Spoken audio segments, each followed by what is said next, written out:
Good morning to everyone. Honorable dignitaries are arriving at the venue. May I request the Honorable Registrar General and other registrars of the Honorable High Court of Karnataka, The director and the faculty members of Karnataka Judicial Academy and officers of Khalsa to escort the dignitaries to the dais. Honorable Shri Justice Prasanna B. Varale, Chief Justice, High Court of Karnataka and Patron-in-Chief Karnataka Judicial Academy and Karnataka State Legal Service Authority is the motivation and inspiration behind all our endeavors. Honorable Srimati Justice Manjula Chellur, former Judge High Court of Karnataka and former Chief Justice of High Court of Kerala, Kolkata and Mumbai, the First Lady Judge of Honorable High Court of Karnataka. Honorable Shri Justice Alok Aradhe, Judge High Court of Karnataka and President Karnataka Judicial Academy, is a driving force in organizing this Women's Day event. Honorable Srimati Justice K.S. Mudgal, Judge High Court of Karnataka, is the torch bearer of this August function. Honorable Srimati Justice Ratnakala, former Judge High Court of Karnataka and Chairperson Karnataka State Pre-Tender Scrutiny Committee. Honorable Srimati Justice S. Sujata, former Judge High Court of Karnataka and Judicial Member, Central Administrative Tribunal. I request all the dignitaries to kindly take their seats.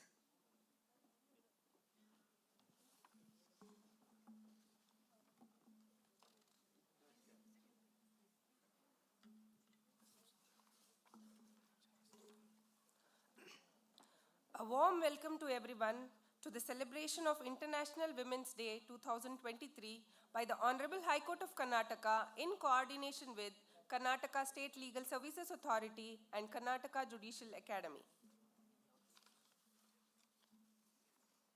The celebrations commenced with an interaction on balance for women staff of High Court of Karnataka on 7th of March and felicitation of women housekeeping staff of High Court of Karnataka on 9th of March. Today, the celebrations culminate in the presence of these august dignitaries. I, Prakriti Kalyanpur, And I, Kaveri, are your hosts for today's mega event.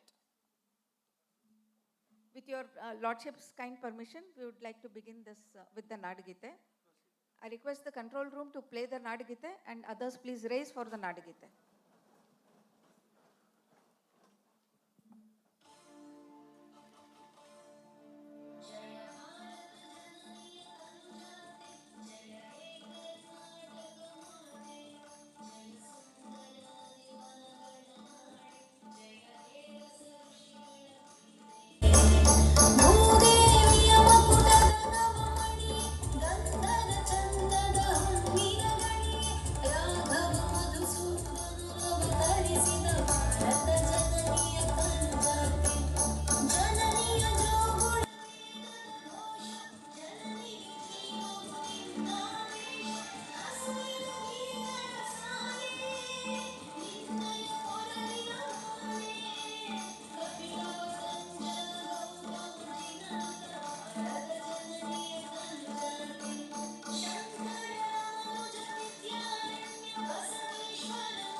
Thank you, my lords. Now may I request Honorable Srimati Justice K.S. Mudgal, Judge High Court of Karnataka, to deliver the welcome address.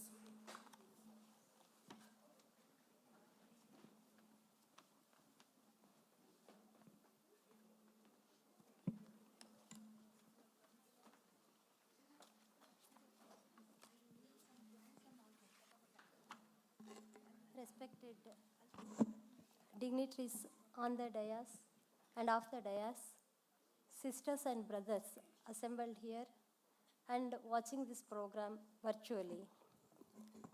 Pranams to all. ಎಲ್ಲರಿಗೂ ಬೆಳಗಿನ ಶುಭ ನಮಸ್ಕಾರಗಳು. And wish you all very happy International Women's Day 2023. The glory of woman is extolled in almost all languages since time immemorial. A Sanskrit verse says, Yatra narestu pujante ramante tatra devataha. ಕನ್ನಡದಲ್ಲಿ ಹೇಳ್ತೀವಿ ನಾವು, ತೊಟ್ಟಿಲ ತೂಗುವ ಕೈ ಜಗತ್ತನ್ನೇ ತೂಗಬಲ್ಲದು ಅಂತ. For the benefit of chief justice, I translate it to English. The hand which swings the cradle can swing the whole world. And Hindi proverb says, Pehle beti, muh mein roti. I don't say further thing. And Honorable Chief Justice, I do not know Marathi, so I couldn't coin any thing.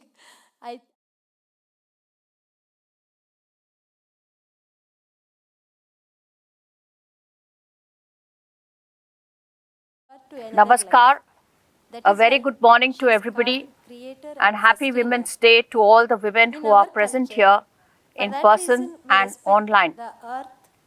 Honorable Chief Justice of Karnataka, Shri Prasanna B. Varle, Honorable Shri Justice Alok Arade, Honorable Justice K.S. Mudgal, Honorable Judges of the High Court of Karnataka, Mrs. Justice Manjula Chellur, former Chief Justice, Mrs. Justice Rattakala and Mrs. Justice Sujata, former Judges of the High Court of Karnataka, learned Registrar General and Registrars of the High Court of Karnataka, in charge Director of Karnataka Judicial Academy and other directors, Member Secretary, Karnataka State Legal Services Authority, learned Principal District Judges and other judicial officers present in person and online, distinguished invitees, members from the press and media, ladies and gentlemen. At the outset, I thank the Honorable Chief Justice Varle for giving me an opportunity to share a few of my thoughts on the happy occasion of International Women's Day. We all know that International Women's Day is an occasion not only to celebrate the progress. It is no true that in such of their achievement, there was the support of their parents, siblings, spouse, children, etc. With all that, the dream of equal participation of women in all fields has yet to be achieved for several reasons. The first and foremost amongst them is the biological reason. That is evident by the rising rate of crimes against women. The society needs to address that. Gandhiji in this context said, the day a woman walks freely on the roads at night, that day we can say that India has achieved independence. But still many women overcoming such difficulties shine as stars. To inspire the women in our field, including the staff and judges, the High Court of Karnataka, under the leadership of Honorable the Chief Justice and brother judges, held week-long programs of International Women's Day 2023. Today we conclude the week-long program by felicitating the former women judges of our High Court who attained distinction, overcoming all gender-based obstacles and have become motivators for the next generations. We are very keen to have with us Honorable Srimati Justice B.V. Nagaratna, the proud daughter of this soil, who became the first lady to adorn the seat of Judge of Supreme Court of India from Karnataka. However, because of her pre-scheduled programs, Madam could not attend the program. But she was kind enough to give us her recorded video message to inspire all of us. On behalf of all of us gathered here, I extend her ladyship a very warm welcome. This program could not have been possible but for the immense support of our ever enthusiastic Chief Justice, Honorable Justice Prasan B. Varale, the Chief and Patron-in-Chief of Karnataka State Legal Service Authority and Karnataka Judicial Academy, Bengaluru. His Lordship, despite his busy schedules, not only supported us but also actively participated in all the programs. On our request, His Lordship is kind enough to preside over today's program and present amidst us with his Sahadharmini, Srimati Geeta Varale. On behalf of all of us assembled here, I extend His Lordship and Srimati Geeta Varale a very warm welcome. I request Sister Justice Jyoti Mulimani to present a plan to His Lordship. And I request Mahalakshmi Nerale, Judicial Member, Karnataka Appellate Tribunal, Bengaluru, to welcome Madam Geeta Varale by presenting a plant, which is the life source.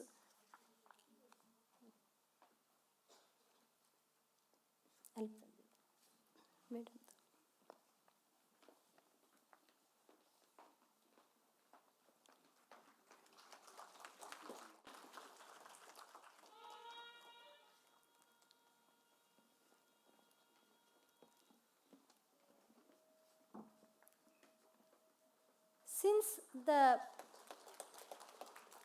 Since the beginning of this program, Honorable Shri Justice Alok Arade, Judge High Court of Karnataka and President Karnataka Judicial Academy, Bengaluru, extended all support in organizing this week-long program.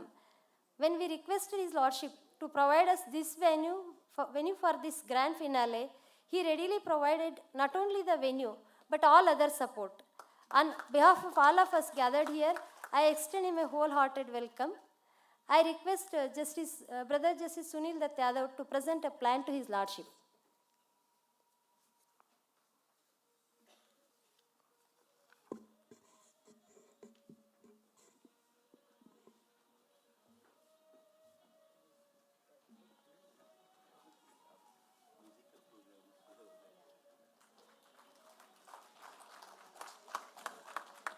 Thank you. Honorable Shri Justice B. Veerappa, Judge High Court of Karnataka and Executive Chairman of Karnataka State Legal Service Authority, extended all support for conducting this week-long program. When we requested him to grace this program, though he was keen, due to his pre-scheduled programs, he couldn't make it. On behalf of all of us assembled here, I extend him a warm welcome in absentia. Women's Day is all about the empowerment of women and to boost their confidence and self-esteem. Therefore, in this program, we intended to reach all persons involved in the justice dispensation system. On 4/3/2023, we, the lady judges of High Court of Karnataka, held an interaction with 792 women staff of the principal bench of the High Court to discuss about their problems and to motivate them. That was very successful. On 7/3/2023, we conducted health camp for women staff of High Court of Karnataka. It is said, cleanliness is next to godliness. Our women housekeeping staff work invisibly every day and show us that godliness. On 9/3/2023, we felicitated our women housekeeping staff in recognition of their service. Today's program is meant for the women judges. The purpose of this program is to motivate our lady judicial officers by felicitating the women judges who walked their way successfully in this institution. When those successful women judges narrate their experience in the field, that becomes the guiding lamp to the present lady judges. Our country traces the independent and impartial women judge way back to 1200 years. Many of us are aware that 1200 years ago, in Mithila town of Bihar state, there was a couple by name Mandana Mishra and Ubhaya Bharati. Both were renowned Vedic scholars. At the same time, Adi Shankaracharya was a celibate and a great philosopher from Kerala. A debate was to be held between Mandana Mishra and Adi Shankaracharya. Both of them had to choose a judge for their debate. Adi Shankaracharya chose Ubhaya Bharati, the wife of his adversary, as the judge for the event. As per the terms of the debate, if Mandana Mishra is defeated, he had to renounce Grahastha-ashrama, take the order of sannyasi, and serve as the disciple of Adi Shankaracharya. Thereby, Ubhaya Bharati was losing her spouse.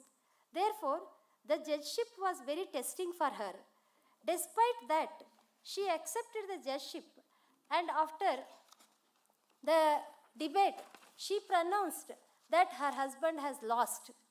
Thereby, she lived up to the trust of her husband's adversary, maintained absolute devotion and integrity to her duty of judge.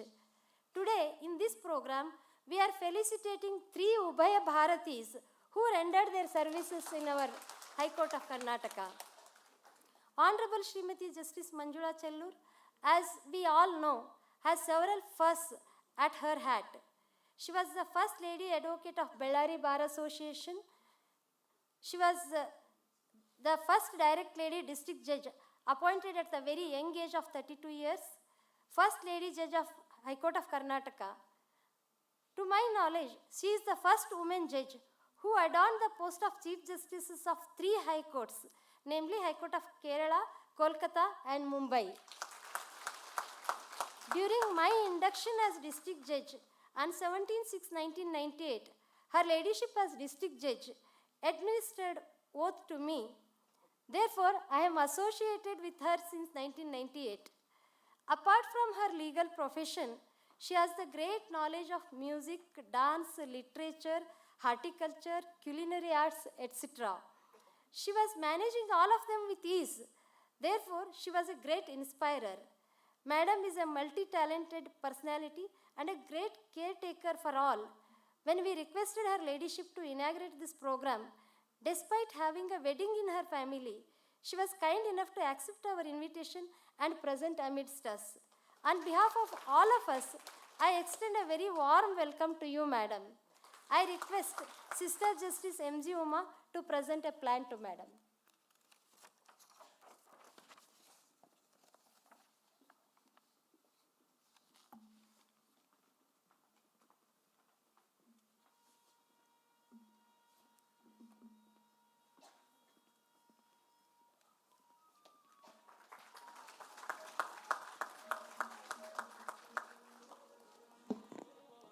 Honorable Justice Srimati Justice Ratnakala, as you all know, another most simple and affectionate sister judge.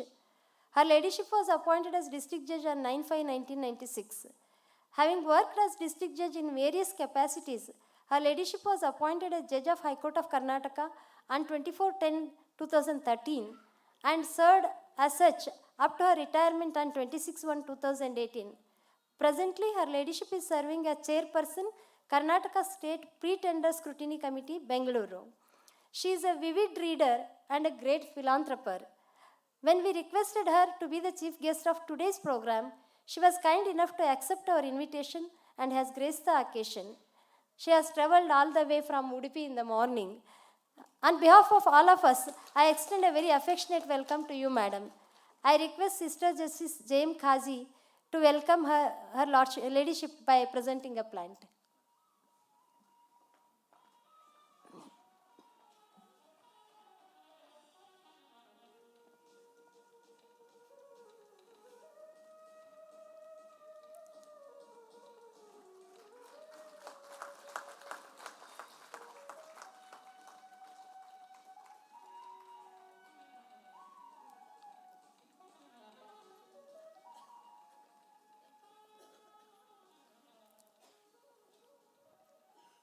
Honorable Srimati Justice S. Sujata, after Justice B.V. Nagaratna, is the second woman judge elevated from the bar, breaking the glass ceiling. She had rich experience of working in the fields covering tax, excise, civil, education, constitution, labor and service, and as a High Court government pleader. Her ladyship served as judge till her retirement on 19/5 2022. She was appointed on 2/1/2015. Presently, her ladyship is serving as judicial member CAT. During her tenure as judge of High Court of Karnataka, she guided and encouraged lady judicial officers and staff. When we requested her to be the chief guest of today's program, she was kind enough to accept our invitation and has graced the occasion. On behalf of all of us, I extend a very affectionate welcome to you, madam. I request Sister Justice K.S. Hemleka to welcome madam by presenting a plant.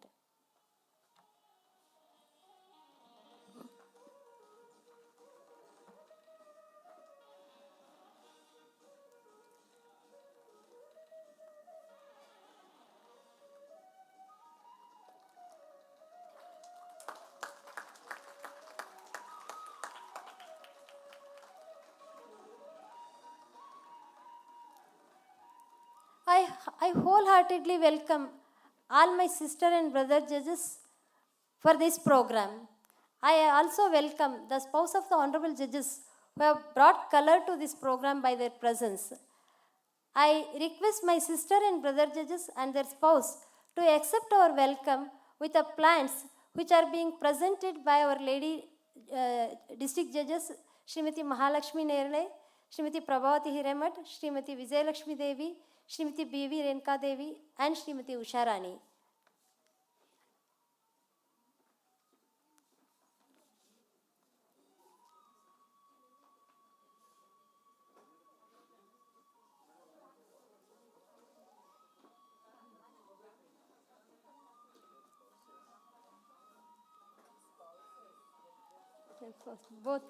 Both of them. ಅಲ್ಲಿ ಕೊಡಿ.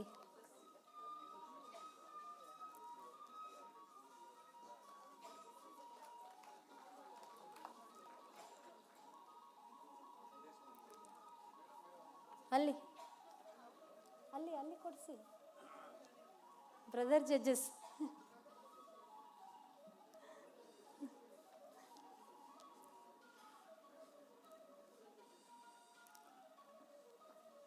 This program could not have been possible but for the hard work of the Registrar General and his team, the judicial officers of KSLSA, Karnataka Judicial Academy, Karnataka High Court Legal Services Committee. I extend a warm welcome to all of them. I extend most affectionate welcome to all the judicial officers present on the occasion. When we requested the renowned naturalist Dr. A.N. Yellappa Reddy, renowned artist Dr. Suma Sudhindra to present a musical concert for our judges on this occasion, they readily agreed. I extend a hearty welcome to Dr. A.N. Yellappa Reddy and Dr. Suma Sudhindra and her team of artists and the technicians. I extend wholehearted welcome to the staff of High Court of Karnataka, Karnataka State Legal Service Authority, the Karnataka Judicial Academy, and the members of the print and media, the police, security and medical personnel. I extend a warm welcome to one and all who are physically and virtually present in this program. ಎಲ್ಲರಿಗೂ ಮತ್ತೊಮ್ಮೆ ಹಾರ್ದಿಕವಾದ ಸ್ವಾಗತ, ಸುಸ್ವಾಗತ. ಜೈ ಹಿಂದ್, ಜೈ Karnataka.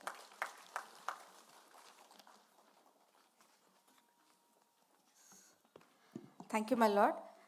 We welcome Honorable Srimati Justice K.S. Mudgal, Judge High Court of Karnataka, to this function. And I request Srimati Prabhavati Hiremat, Principal Secretary to the Government, Law Department, to offer a plant to her ladyship.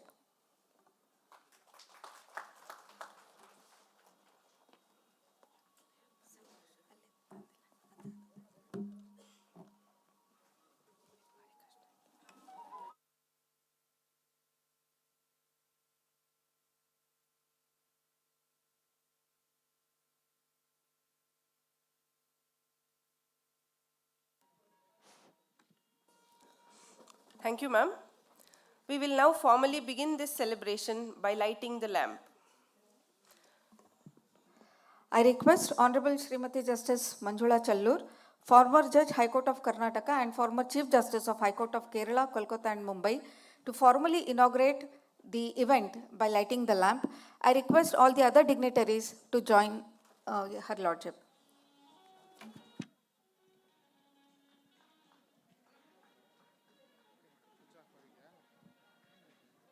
check.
Thank you, my lords. Honorable Srimati Justice B.V. Nagaratna, Judge, Supreme Court of India, was unable to attend this function. However, she has sent us a virtual message. I request that the recorded video of Honorable Srimati Justice B.V. Nagaratna, Judge, Supreme Court of India, be played. Authority, learned principal district judges and other judicial officers present in person and online, distinguished invitees, members from the press and media, ladies and gentlemen.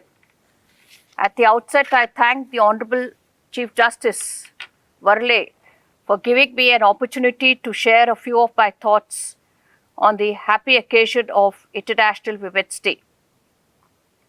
We all know that International Women's Day is an occasion not only to celebrate the progress made towards achieving gender equality and women empowerment. It is also to critically reflect on those accomplishments and strive for a greater momentum towards gender equality. At the most basic level, International Women's Day is about celebrating the distinct combination of sensitivity, kindness, perseverance, passion, strength, and resilience that women are. I am therefore reminded of the evocative words of the British actor and humanitarian Audrey Hepburn, who said, and I quote, "The beauty of a woman is not in the clothes she wears, the figure that she carries, or the way she combs her hair. The beauty of a woman is seen in her eyes, because that is the doorway to her heart, the place where love resides. True beauty in a woman is reflected in her soul. It is the caring that she lovingly gives, the passion that she shows, and the beauty of a woman only grows with passing years." Unquote. I wish to preface my greetings and thoughts on the occasion of International Women's Day with an earnest appeal.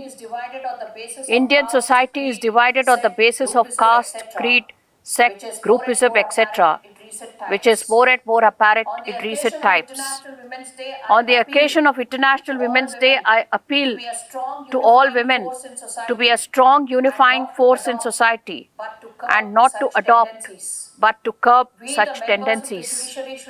We, the members of the judiciary, should set an example to eliminate divisive forces and tendencies amongst the members of our fraternity and the society at large.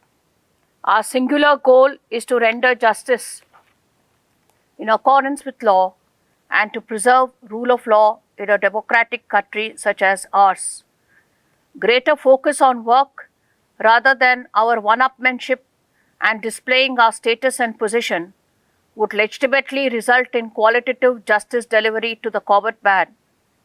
I appeal to all men and women in the judicial fraternity to consciously curb such schismatic tendencies and herd mentality, so that the fair name of justice is not tainted in any way whatsoever.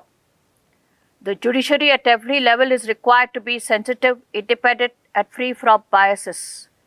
While there is no single point antidote that may be applied to ensure the same, promoting diversity in the judiciary and thereby diversifying life experiences of those who adjudicate cases is one of the ways.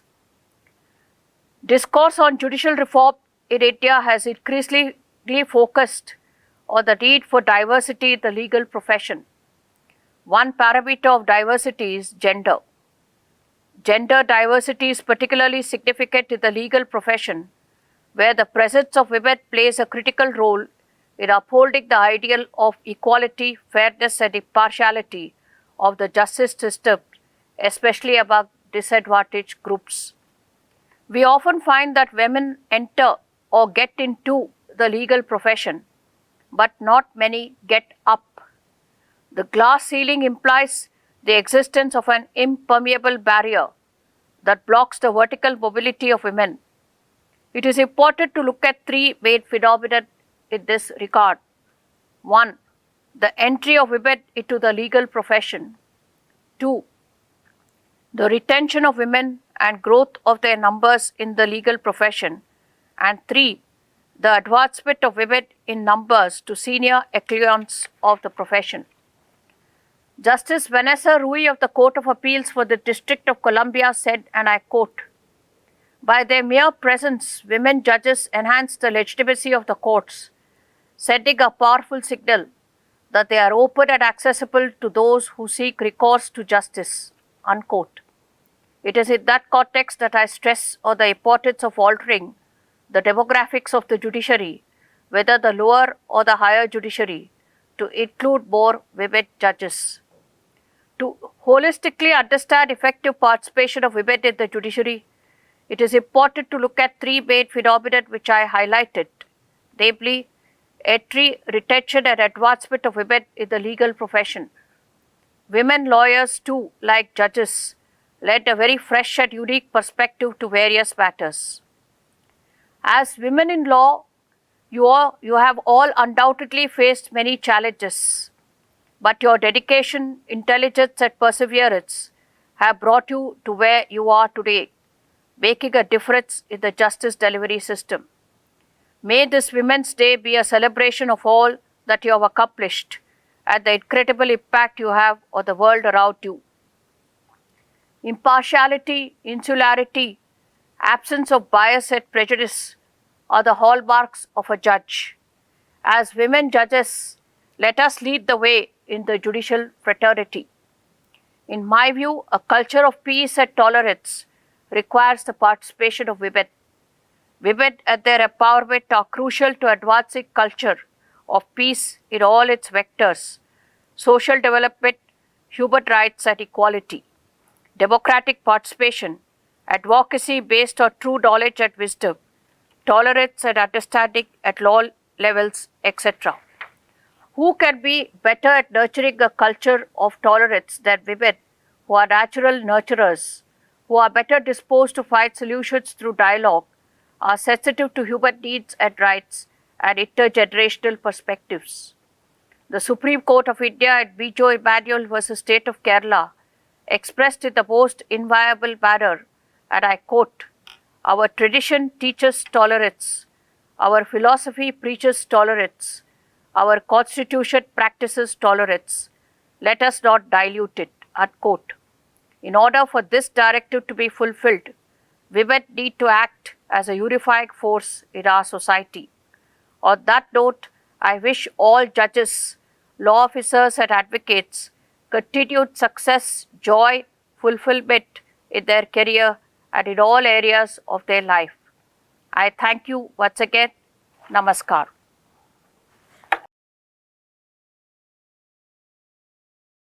Manjula Chellur, former Judge High Court of Karnataka and former Chief Justice of High Court of Kerala, Kolkata and Mumbai, to kindly address the gathering.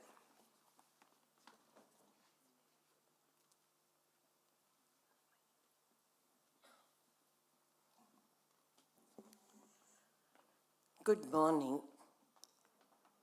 Happy International Women's Day. Celebrations, of course. But I feel every day is Women's Day. Isn't it? Without women, nothing can move on. Therefore, every day is Women's Day.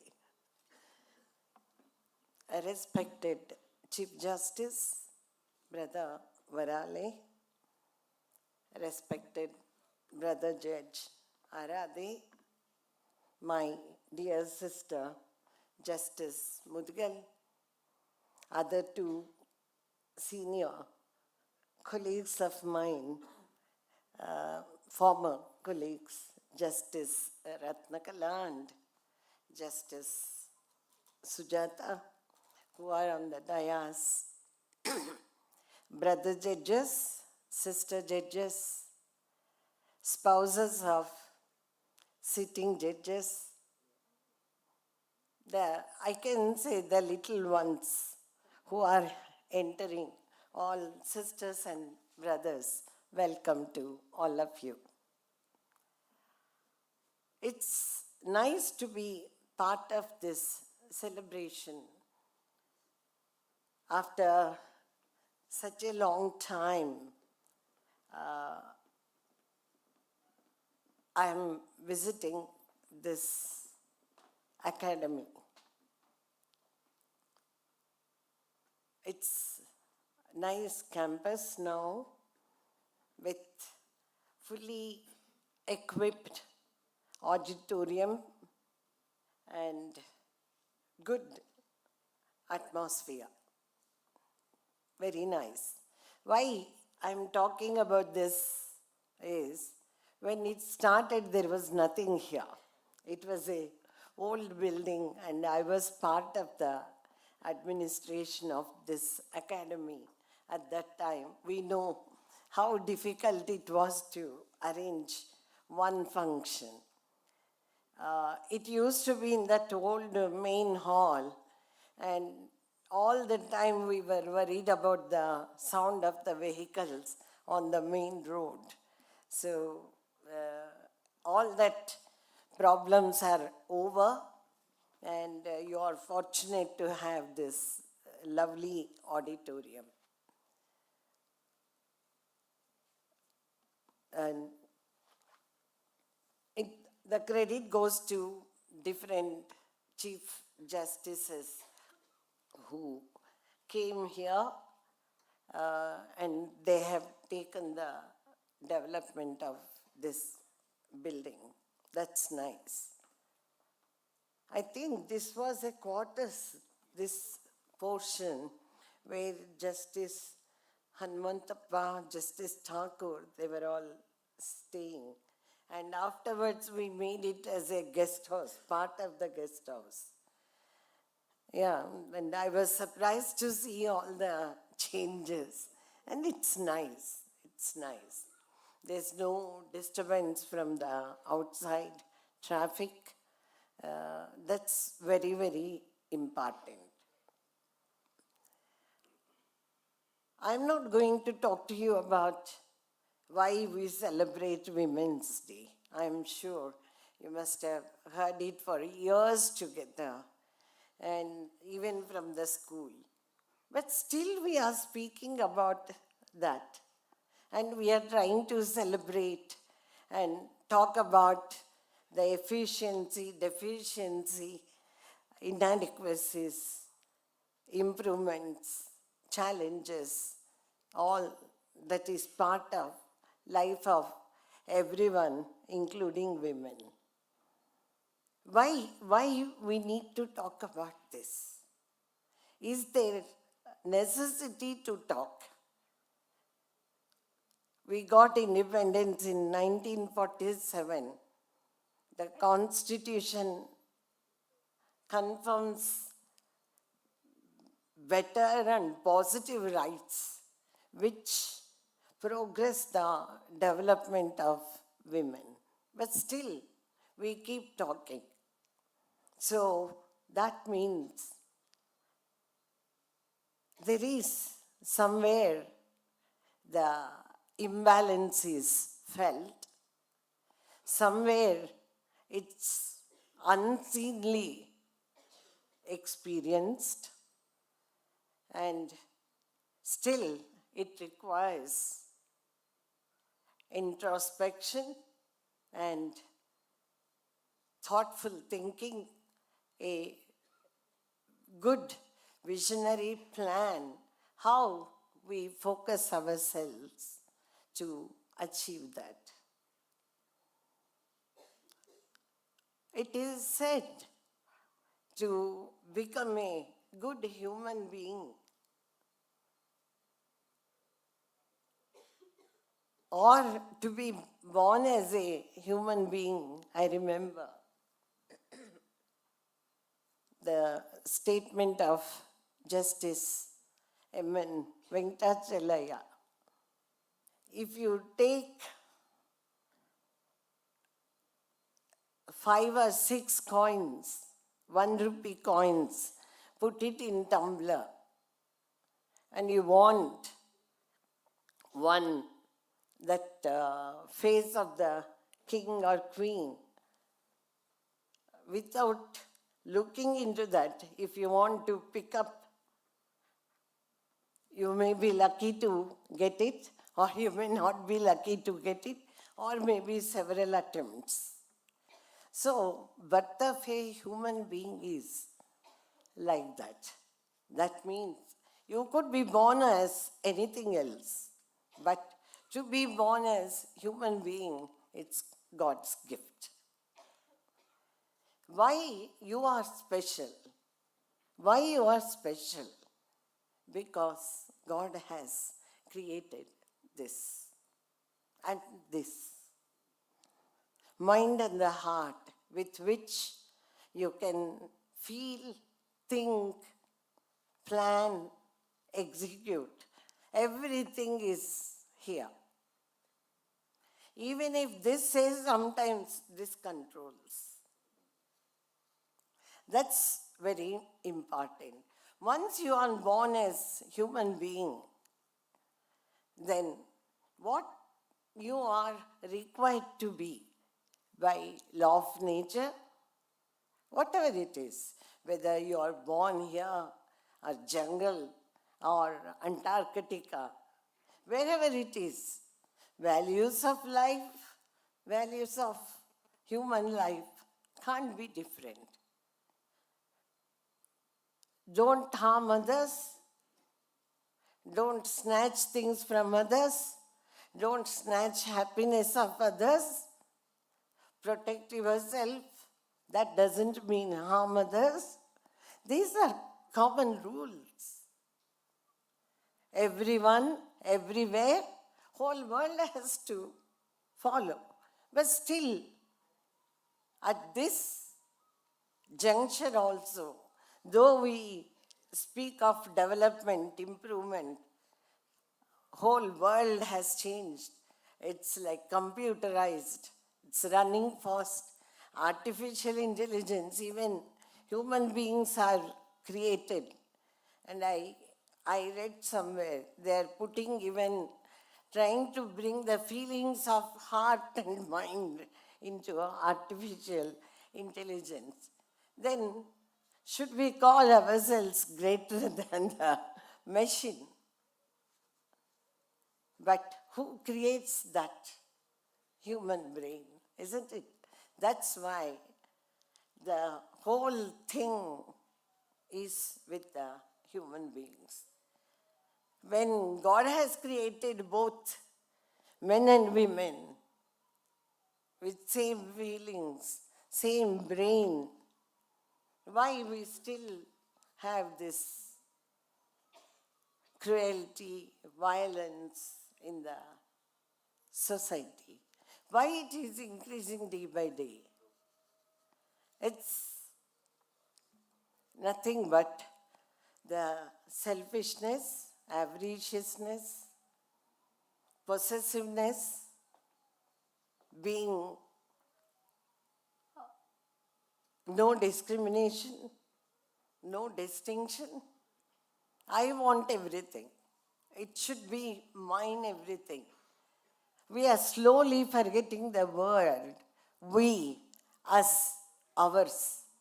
It is I, me, only me. That only me keeps you away from all good virtues in life. That's where the imbalance starts. And the social setup in which we are brought up, that makes it much worse. you watch as a child what's happening around you. That has lot of impact on you. It's nice to see so many fair sex faces here as judges. Though I was known to be a very bold girl, I still remember when I entered the court premises, everyone turned and looked at me. I mean, that consciousness, without your knowledge, you feel very conscious. That as if some alien has entered the court premises. Thank you. Excuse me.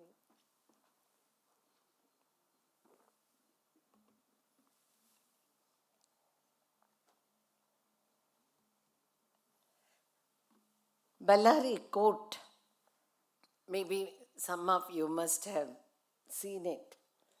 I think Sister Mudgal, Sister Prabhavati, some of you have seen that court. It's one of the famous bar association and court premises started during cantonment regime of British period. 110 years, there was no lady lawyer in that place when I joined. That was 1978. 1978. Well, I must acknowledge and pay my homage to my parents who thought of encouraging my interest in law. Maybe I said as a child, maybe 6 or 7 years, my brother didn't want to take up law. My father was a leading advocate at Bellary. We were 5 girls, 1 boy. So only boy in the family, according to mom, was not keeping up the father's profession. And she was so upset, and we know how much difficult to establish an office. With all this establishment, you want to be an engineer. So she was upset. It was a habit, all of us sit with mom and dad. During the night, it's a must. We used to sit together and have dinner at that time. And I told innocently, probably, why do you worry? I will become a lawyer. Don't worry about that. Let brother become an engineer. I am going to be a lawyer. My parents took that very seriously. And my father was a freedom fighter. So he didn't believe in sending us to convent. We were sent to next door public school, government girls' high school, then Allam Sumangalamma Women's College. We studied there. Then he said, if you have to become a lawyer, you should have command over the language. So he arranged special tuition for me when I was doing PUC, I think. And his English teacher was brought from that place and used to come every Sunday and used to make me write essays and several things. That was the vision my father had. But for that vision and encouragement, I wouldn't have become a lawyer. It didn't stop there. The problem. My sister was the first first girl who was sent for medicine in that place. And there was no law college. Then the next challenge, where to go, where to put. Then I had to come to Bangalore. There was no ladies' hostel because there were only 5 girls in the class. We were 300 students, 150 students in the morning, 150 students in the evening. Among that, only 5 girls. And that also, no one used to come regularly because it was morning 7 o'clock, the college. Used to be Renukacharya College, 7 to 10 college. That was the time. And then when I was seriously studying before the, exam, and they used to make fun of us most of the time. And to come to law college itself is something peculiar for girls. And you are so serious about your exam. They used to make fun of us. And I think among 300 students, only 3 passed all subjects. And I happened to be one of them. Maybe I was very regular because most of the teachers were lawyers, practicing lawyers, who were known to my father. Otherwise, I would have also sat on the corridors on the compound wall, probably. That used to be the law college. It was not like your 5-year college, what you see now. Then I finished my law. Then Dad said, no, before you start your practice, I want you to see a bit of world, what's happening outside. So he sent me to Europe, and I stayed in England for about 1.5 years. I visited Crown Courts. I used to go to Crown Court, which is equal to District Court here.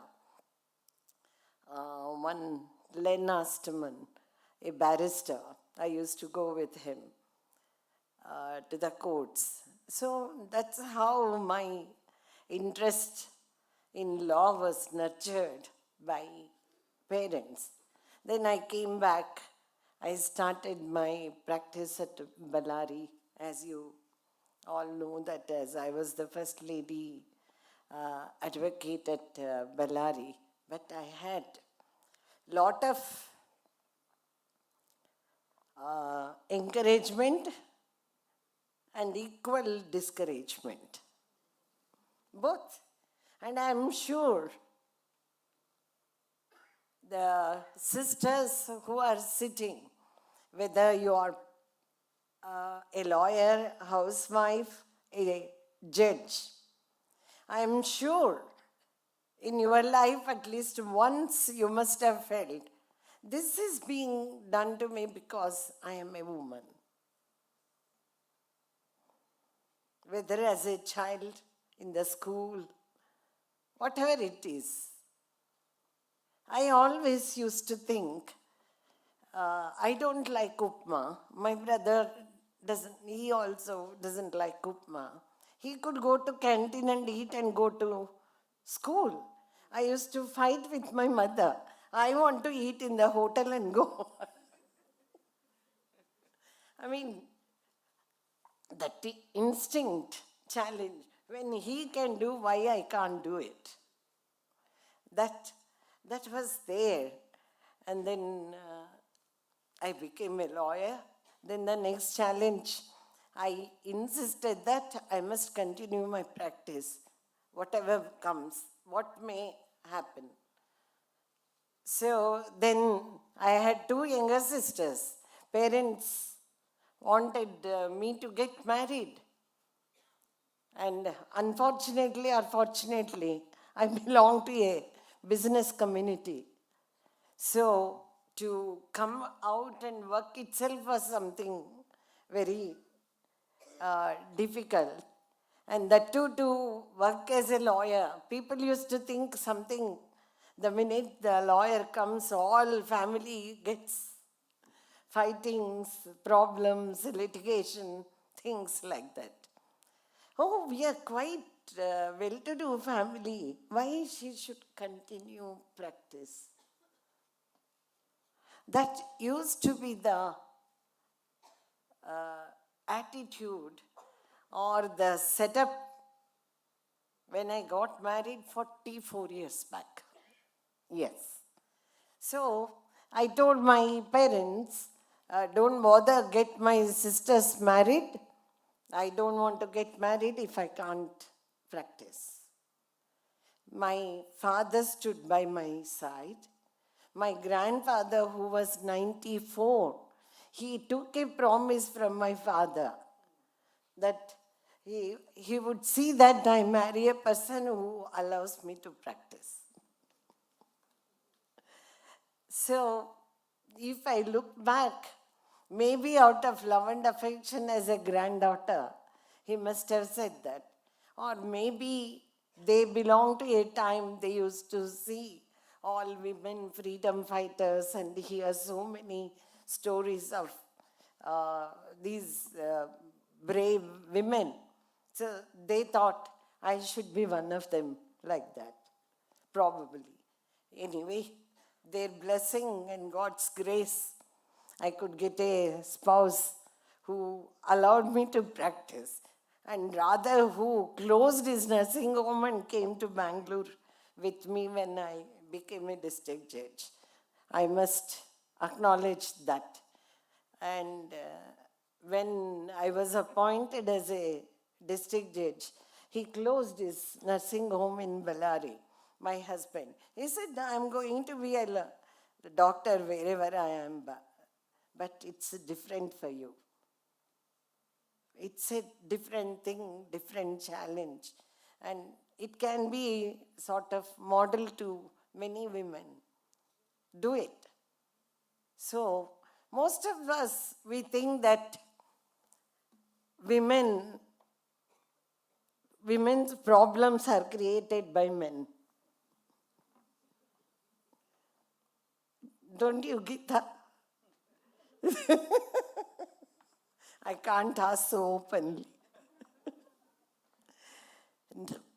No, there are men who change the whole thinking of your life.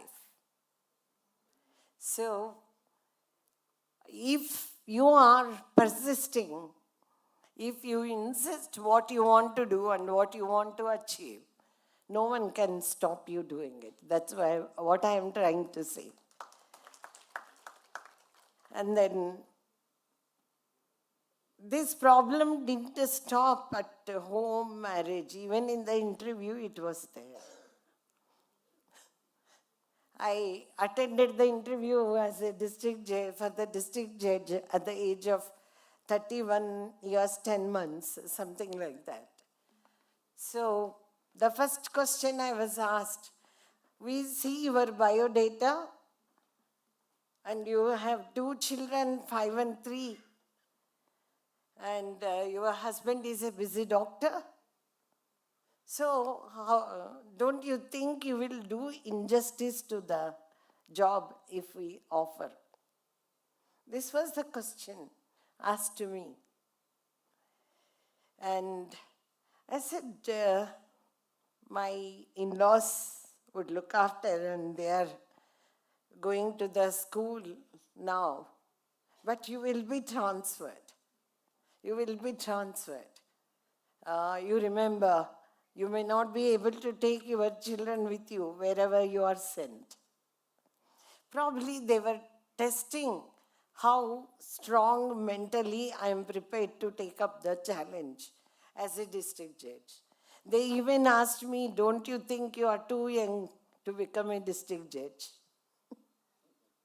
I told them, men are IPS, IAS officers at the age of 25, 26. Women also. Why not a district judge? Why not a district judge? So, I mean, if I look back, and when I became principal district judge, some lawyer who had 60 years of experience at the bar in Kolar refused to appear before me because I was 34. And then I didn't know that. Justice N. Venkatachela told me about that. He happens to be his friend. Then when he came for his vacation, so he met him. Don't you have a matured person to be sent to Kolar? Why you are sending 34-year-old, that to a woman? I am not entering that court, he said, it seems. But of course, after 6 months he came. When I was transferred, he was so unhappy that I was transferred. I mean, why I am saying this? You are not accepted immediately. And you have to put 10 times the hard work than our fortunate men puts in to prove that you are equal to them. To prove that you are equal to them, you have to prove 10 times more than them that I am capable, I am capable. Where does that I am capable comes from? It comes from your determination, your vision, your commitment to your own wish, desire, what you want to be, and the determination from here. No one can push you like that. Maybe they can give you a helping hand if you are fortunate enough to get one hand. Otherwise, it's all within you.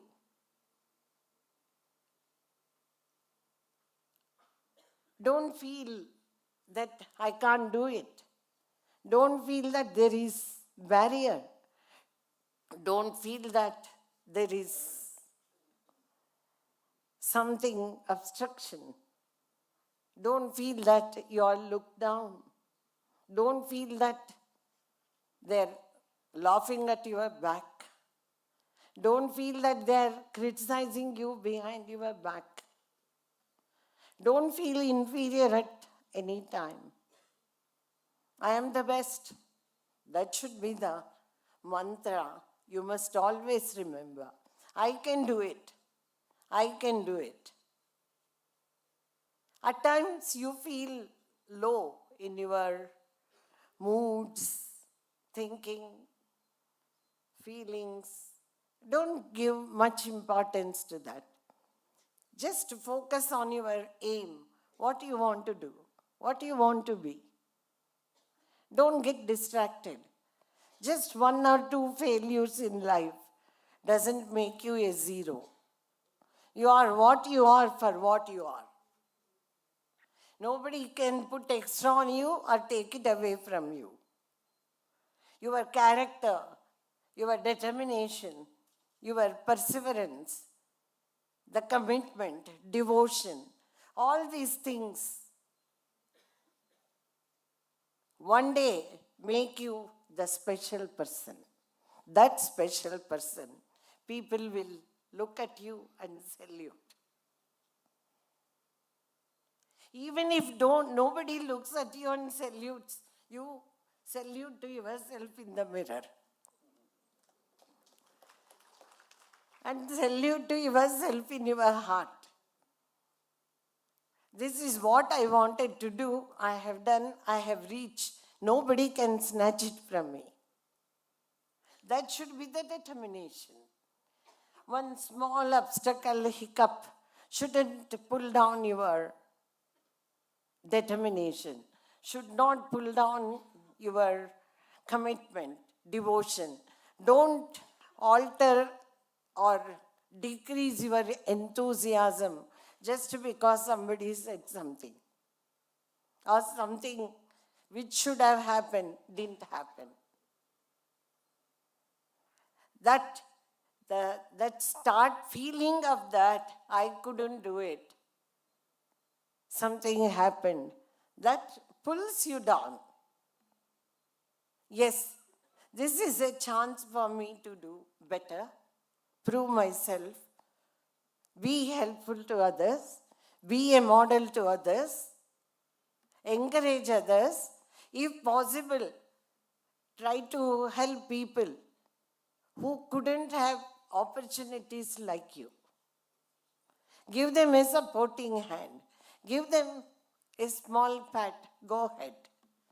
That makes a lot of difference. One kind word, one kind gesture given by you can change somebody's life.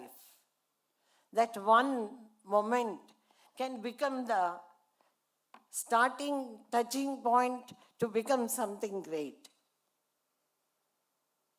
I can't forget people who encouraged me to carry on my work and my ambition. I was asked by Chief Justice Barucha, which district you want to go as district judge. I will bring that person. You go there. Which do you think is convenient for you? That was the positive encouragement. Can you believe Justice N. Venkatachala, wherever he's, I pay my homage to him. I was just 1 year district judge here. My husband completed his master's and came here. He started his clinic. He came for the inauguration. After 1 month, I went to his chamber for some administrative work. Then he asked me, how is your husband's clinic? Sir, it's just 1 month old. He has to pick up. And we are not from Bengaluru. We are from Bellary. Okay, I see. Next day morning, I get a telephone call. Justice N. Venkatachala wants to talk to you. Yes, sir. Ask your husband to go to MS Ramaya College and meet the principal today. Why, sir? No, he will get a lecturer job. He can join the lecturer job and evenings he can practice. You know why I am doing this? I don't want him to feel that he is wasting his time when you are busy looking your papers. I don't want that disturbance in your family. I don't want that somewhere that imbalance in the professions should not disturb your family. If you are disturbed, your work is disturbed. I don't want that to happen. I want you to prove that you are capable just like any other person. Your family thinks doesn't bring you down. This was the encouragement I got. And I am sure in everyone's life there is some person or the other. They need not be your superior, even if they could be your relative, who gives you that support, who advise you, who encourage you, or who points out that fine thing in you. This is what you are. This is your capability. You can do this. Take that. Don't dampen your spirit at any point of time. And I am telling you, Sister Mudgal was saying,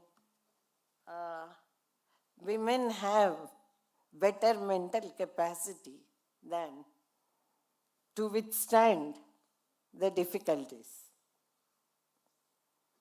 That's the nature. Maybe biologically they are not that strong, but that's also disproven now. We have boxers, we have lift uh, waiters, and all people we have. So there's no such thing. And mentally you are strong. If you are not attending to your household chores 10 days, your better half becomes mad. When are you coming back? I can't manage this. But even if they are at their working place 1 year, 2 years, you can manage your work and office, both. Don't you think you are better equipped? Don't you think you are more mentally powerful and strong? You can manage. Definitely. Only you must determine to achieve that. You are not less than anything or anyone. You are the best. That should be the spirit. Keep that in mind. Move along. Do your best. Do your job. And don't allow these things to disturb you. And you will reach your goal. I wish you good luck. Thank you.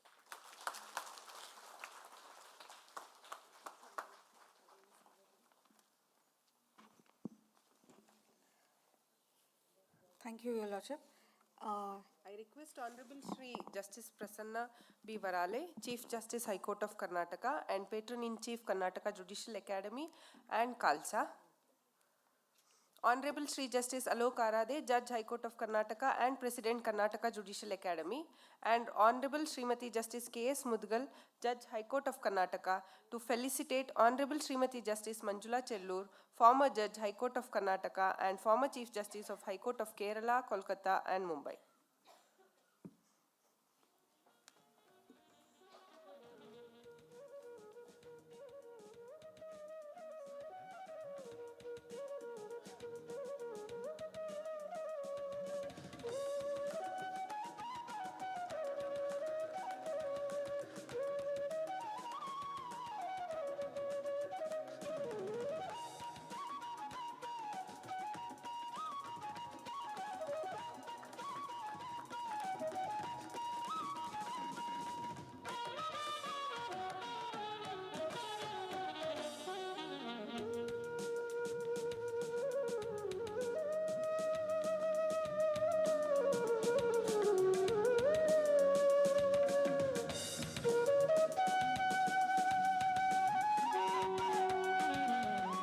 Thank you, Your Lordship. It's a pride moment for us to felicitate our own Uma Bhartis. Already one has been done. I request the dignitaries on the dais to felicitate Honorable Srimati Justice Ratnakala, former Judge High Court of Karnataka and Chairperson Karnataka State Pre-Tender Scrutiny Committee.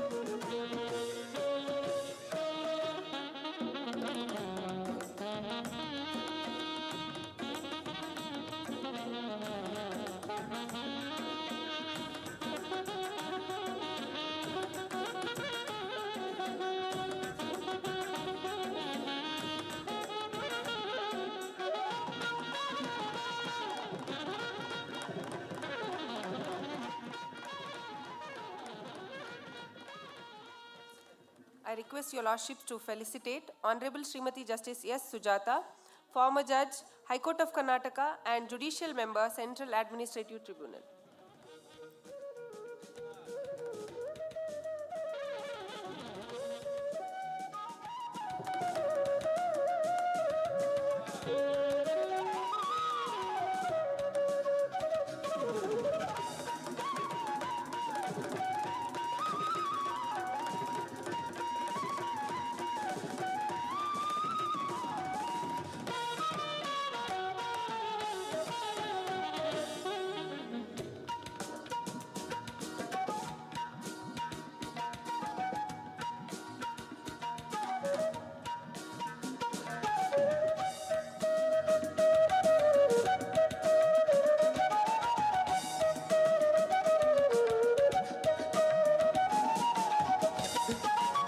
Lords, I request Honorable Srimati Justice Ratnakala, former Judge High Court of Karnataka and Chairperson, Karnataka State Pre-Tender Scrutiny Committee to address the gathering.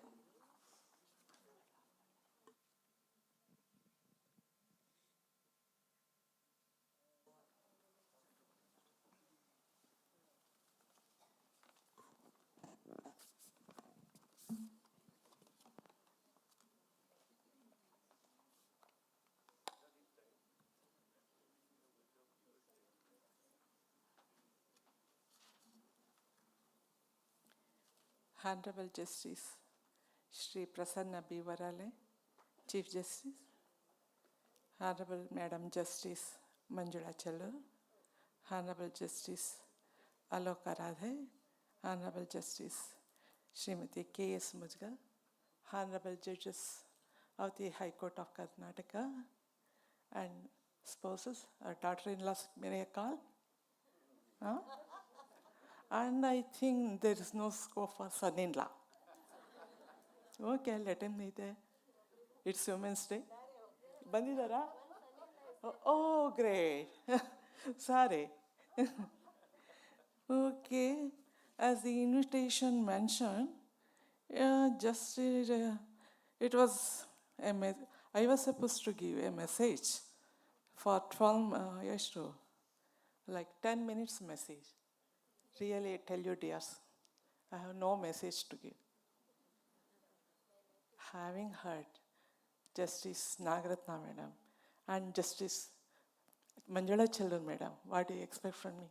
It's unfair on my part to speak anything else other than that, right? ಎಲ್ಲ ಊಂತಾರೆ ಮಾತಾಡೋದು ಮುಗಿಸ್ಬಿಟ್ರೆ ಸಾಕುತ್ತೆ. Madam, okay, my dears, I really tell you, Justice Manjula Chellur, she was the guardian angel. It's not just ನಿಮಗೆಲ್ಲ experience ಗೊತ್ತಿಲ್ಲ. We enjoyed her compassion and warmth. She was responsible as a senior judge. Though she was young in age, there were many people, many judicial officers who were elder to her. But she took the lead of like a patronage. She just, reacted. She had so much concern in the welfare of the women judges. Really, I remember it for whole of my life. And just, sir, it is such a great honor, Chief Justice, whom we adored. We thought she is so superior to me. You gave the chance to sit in the same dais. That is just enough for me. Thank you, thank you, thank you very much. And we all speak all the technical words. We speak of the achievers. Everybody is an achiever except me, I tell you. Except me. Because these are the people who excelled in their personal life and professional life. But so far I am concerned, it just happened on its own. When my parents did not just send me for a master's to other town, just I joined law course, which was available. As Madam said, it was secondary thing, girls who were waiting for a bridegroom or the boys who were waiting for vacancies job, they used to just get admitted to the law college. That was the scene. Sure, nobody would pass. Installments, they would get the pass the classes. When I went to enroll, perhaps Madam's father or I don't know who was there. Okay, he asked, which part of law you want to practice, Madam? He said. I said, no, I have not thought it. Then, Madam, why you have come? I said, just because I have passed, I have come. God, he did not say, go away, come when you want to practice. He did not say. Another thing, Madam, I have a little bit, of experience. When as I mentioned, because there was law college, I just, admitted. Okay, some fellow, just dad's friend. He asked me, you are studying law? Okay, take it from me. Nobody would marry you. Really, it was so, just, I was so happy so that nobody would marry me. And this fellow, when came to talk to me, I said, I am studying law, I said. He did not just respond. Again, I said, I am studying law. And he, okay, you can prosecute your study and also you can practice, he said. That's so. I ended up, everything happened. Okay, my dear officers, I see some of our counterparts. Women's cause is the cause of man also. You are here. I am so happy. And there are so many things to be said. Age ಆಗ್ತಾ, but there are no takers. ಎಲ್ಲ ಓಡೋಗ್ಬಿಡ್ತಾರೆ, ಇವರು ಉಪದೇಶ ಕೊಡ್ತಾರೆ ಅಂದರೆ ಓಡೋಗ್ಬಿಡ್ತಾರೆ. Thank you. I'm so happy to be with you. And it has come at a stage when I was just, forgetting I was once upon a time judge. So happy. And so thank you, Chief Justice. Thank you very much.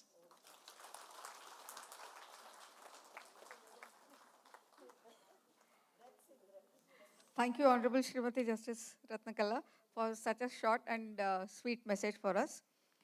I request Honorable Srimati Justice S. Sujata, former Judge, High Court of Karnataka, and presently Judicial Member, Central Administrative Tribunal, to address the gathering.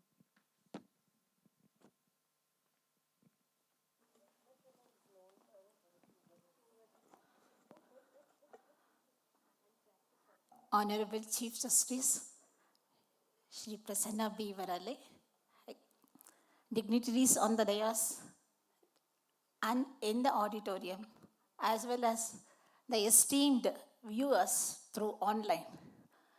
Good morning to you all. At the first outset, I would like to extend my warm wishes on the occasion of the International Women's Day. Happy Women's Day to you all. And at another occasion, yesterday was 10th March, International Women Judges Day. We are so happy we are all assembled here today, and on this happy occasion, I extend my warm wishes for all the women judges, and I wish them all good luck. Now, with the permission of the Honorable Chief Justice, I would like to speak in Kannada. Thank you, Chief. ನಮಗೆಲ್ಲ ಗೊತ್ತೇ ಇದೆ, ವಿಶ್ವದಾದ್ಯಂತ ಅಂತಾರಾಷ್ಟ್ರೀಯ ಮಹಿಳಾ ದಿನಾಚರಣೆಯನ್ನು ವಿವಿಧ ರೀತಿಗಳಲ್ಲಿ ಆಚರಿಸ್ತಾರೆ. ಈ ದಿನ ನಾವು ಒಂದು ಸಮಾರಂಭದಲ್ಲಿ ಭಾಗವಹಿಸಿದ್ದೇವೆ. ಇದೊಂದು ಅದ್ಭುತ, ವಿನೂತನ, ವಿಶಿಷ್ಟ, ಅರ್ಥಭರಿತ ಅಂತಾರಾಷ್ಟ್ರೀಯ ಮಹಿಳಾ ಆಚರಣೆಯ ಸಂಭ್ರಮೋತ್ಸವ. ಇದು ಕರ್ನಾಟಕ ಉಚ್ಚ ನ್ಯಾಯಾಲಯವು, ಕರ್ನಾಟಕ ಕಾನೂನು ಸೇವಾ ಪ್ರಾಧಿಕಾರ ಹಾಗೂ ಕರ್ನಾಟಕ ನ್ಯಾಯಾಂಗ ಅಕಾಡೆಮಿಯ ಸಹಯೋಗದಿಂದ ಸತತವಾಗಿ 7 ದಿನಗಳಿಂದ ಕಾರ್ಯಕ್ರಮಗಳನ್ನು ಹಮ್ಮಿಕೊಂಡು ಈ ದಿನ ಈ ಒಂದು ಸುವರ್ಣ ಮಹೋತ್ಸವವನ್ನು ಆಯೋಜಿಸಿದ್ದಾರೆ. ಈ ಒಂದು ಘಟ್ಟ ಇದು ಅಂತಿಮ ಘಟ್ಟವಲ್ಲ, ಇದು ಪ್ರತಿನಿತ್ಯ ನಡೆಯುವಂತಹ ಆಚರಣೆಯ ಒಂದು ಘಟ್ಟವಾಗಿ ನಡೀತಾ ಇರಬೇಕು ಅನ್ನೋದೇ ನಮ್ಮೆಲ್ಲರ ಸಾರ್ವತ್ರಿಕವಾದಂತಹ ಒಂದು ಸಂದೇಶ ಕೂಡ. ಇದು ನಾವು ಸಮಾಜದಲ್ಲಿ ಅನೇಕ ರೀತಿಯಾದಂತಹ ವ್ಯಕ್ತಿಗಳನ್ನು ನೋಡ್ತೇವೆ. ಪ್ರಸಕ್ತದಲ್ಲಿ ಯಾರು ಹಾಲಿಯಲ್ಲಿರ್ತಾರೋ, ಯಾರು ಆ ಒಂದು ಅಧಿಕಾರದಲ್ಲಿರ್ತಾರೋ, ಅಥವಾ ಯಾರು ಒಂದು ಆ ಕಾರ್ಯಾಚರಣೆಯಲ್ಲಿರ್ತಾರೋ ಅಂಥವ್ರನ್ನ ಸತ್ಕರಿಸುವುದು ಮಾನವ ಸಹಜ ಧರ್ಮ. ಆದರೆ ಹಿಂದೆ ಇದ್ದವ್ರನ್ನ, ಹಿಂದಿನ ಪೀಳಿಗೆಯವರನ್ನು ಸ್ಮರಿಸುವುದು, ಆಹ್ವಾನಿಸುವುದು, ಅವರನ್ನು ಸತ್ಕರಿಸುವುದು ದೈವಿ ಗುಣದ ಪ್ರತ್ಯಕ್ಷ ದರ್ಶನ. ಅಂತಹ ಒಂದು ನಿದರ್ಶನಕ್ಕೆ ಈ ಸಭೆ ಮಾದರಿಯಾಗಿದೆ. ಈ ದಿನ ನಾವು ನ್ಯಾಯಾಂಗದಿಂದ ನಿವೃತ್ತಿ ಅಂದರೆ ಹೈಕೋರ್ಟ್ ಜಡ್ಜ್ ಆಗಿ ನಾವೆಲ್ಲ ನಿವೃತ್ತಿ ಹೊಂದಿದರೂ ಕೂಡ ನಮ್ಮನ್ನೆಲ್ಲ ಇಲ್ಲಿ ಆಹ್ವಾನಿಸಿ ನಮ್ಮನ್ನೆಲ್ಲ ಸತ್ಕರಿಸಿದ್ದಾರೆ. ಇದಕ್ಕೆ ನನ್ನ ಮನದಾಳದ ಅನಂತ ಅನಂತ ಹೃದಯಪೂರ್ವಕ ಪ್ರಣಾಮಗಳು. ಇದೀಗ ನಮ್ಮ ಕರ್ನಾಟಕ ಉಚ್ಚ ನ್ಯಾಯಾಲಯ ನಾನು ತಿಳಿದ ಮಟ್ಟಿಗೆ 7 ದಿನಗಳಿಂದ ಅನೇಕ ಕಾರ್ಯಕ್ರಮಗಳನ್ನು ಹಮ್ಮಿಕೊಂಡಿರೋದ್ರಲ್ಲಿ ಒಂದು ಡಿಜಿಟ್ ಆಲ್ ಅನ್ನೋದು ಕೂಡ ಸಹಿತ ಇದೆ ಅಂತ. ಇದೀಗ ಡಿಜಿಟಲ್ ಯುಗ, ಡಿಜಿಟಲೀಕರಣ, ತಂತ್ರಜ್ಞಾನ, ಹೊಸ ಹೊಸ ಅನ್ವೇಷಣೆ ನಾವೀನ್ಯತೆ ನಮ್ಮ ಇಂದಿನ ಸಮಾಜದ ಬದುಕಿಗೆ ಅತ್ಯಗತ್ಯವಾದಂತಹ ಅಂಶಗಳು. ಇದನ್ನು ನಾವು ನಮ್ಮ ಜೀವನದಲ್ಲಿ ರೂಢಿಸಿಕೊಳ್ಳದಿದ್ದರೆ ನಾವು ಖಂಡಿತ ಸಾಧನೆಯಲ್ಲಿ ನಾವು ಹಿಂದುಳಿತೀವಿ. ಈ ಮಹಿಳಾ ದಿನಾಚರಣೆಯನ್ನು ಆಚರಿಸುವುದ ಪ್ರಮುಖ ಒಂದು ಉದ್ದೇಶ ಮಹಿಳೆಯರ ಒಂದು ಸಾಧನೆಯನ್ನು ಗುರುತಿಸಿ ಅವರಿಗೆ ಒಂದು ಗಮನಾರ್ಹವಾದಂಥ ರೀತಿಯಲ್ಲಿ ಅವರನ್ನು ಗೌರವಿಸುವುದು ಮತ್ತು ಅವರಿಗೆ ಇನ್ನೂ ಹೆಚ್ಚಿನ ರೀತಿಯಲ್ಲಿ ಸಾಧನೆಗಳನ್ನು ಮಾಡಲು ಪೂರಕವಾಗಿ ಅವರಿಗೆ ಕೆಲವೊಂದು ಉತ್ತೇಜನವನ್ನು ನೀಡುವುದು.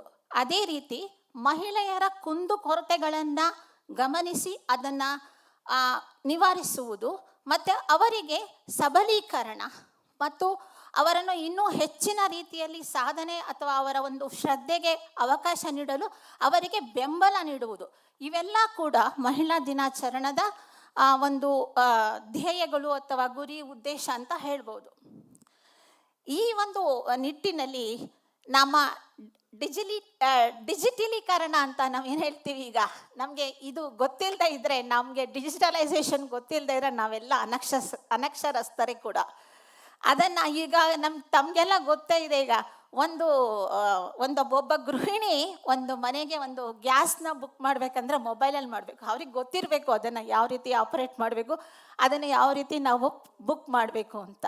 ಅಂತಹ ಒಂದು ಯುಗದಲ್ಲಿ ನಾವಿರಬೇಕಾದ್ರೆ ನಮಗೆಲ್ಲ ಇಂತಹ ಒಂದು ಕಾರ್ಯಕ್ರಮಗಳಲ್ಲಿ ಮಹಿಳಾ ದಿನಾಚರಣೆಯ ಅಂಗವಾಗಿ ಇಂತಹ ಒಂದು ಕಾರ್ಯಕ್ರಮಗಳನ್ನು ಏರ್ಪಡಿಸಿ ಮಹಿಳೆಯರಿಗೆ ಇನ್ನೂ ಸಮಾನತೆಯ, ಲಿಂಗ ಸಮಾನತೆಯ, ಅವರಿಗೆ ಬೇಕಾದಂತಹ ಒಂದು ಈಕ್ವಾಲಿಟಿ ಅಂತ ನಾವು ಏನು ಹೇಳ್ತೀವಲ್ಲ, ಸಮಾನತೆ, ಅದರ ಜೊತೆಯಲ್ಲಿ ಇಂದಿನ ಒಂದು 2023 ಮಹಿಳಾ ದಿನಾಚರಣೆಯ ಥೀಮ್ ಆದಂತಹ ಡಿಜಿಟ್ ಆಲ್ ಮತ್ತು ಎಂಬ್ರೇಸ್ ಈಕ್ವಿಟಿ, ಇವೆರಡನ್ನ ಸಾಧಿಸಬೇಕು ಅಂದರೆ ನಾವು ನಮ್ಮೆಲ್ಲರನ್ನು ನಾವು ಒಬ್ಬರಿಗೊಬ್ಬರು ಅಪ್ಪಿಕೊಂಡು, ನಮ್ಮ ಮಹಿಳೆಯರು ನಾವೆಲ್ಲರೂ ನಮ್ಮನ್ನು ಒಬ್ಬರು ಅಪ್ಪಿಕೊಂಡು ನಾವೆಲ್ಲರೂ ಒಟ್ಟಿಗೆ ಮಹಿಳೆಯ ಸಬಲೀಕರಣಕ್ಕೆ, ಮಹಿಳೆಯ ಒಂದು ಸಾಧನೆಗೆ ನಾವು ಸಮರ್ಪಕವಾಗಿ ಕೆಲಸ ಮಾಡ್ತೀವಿ.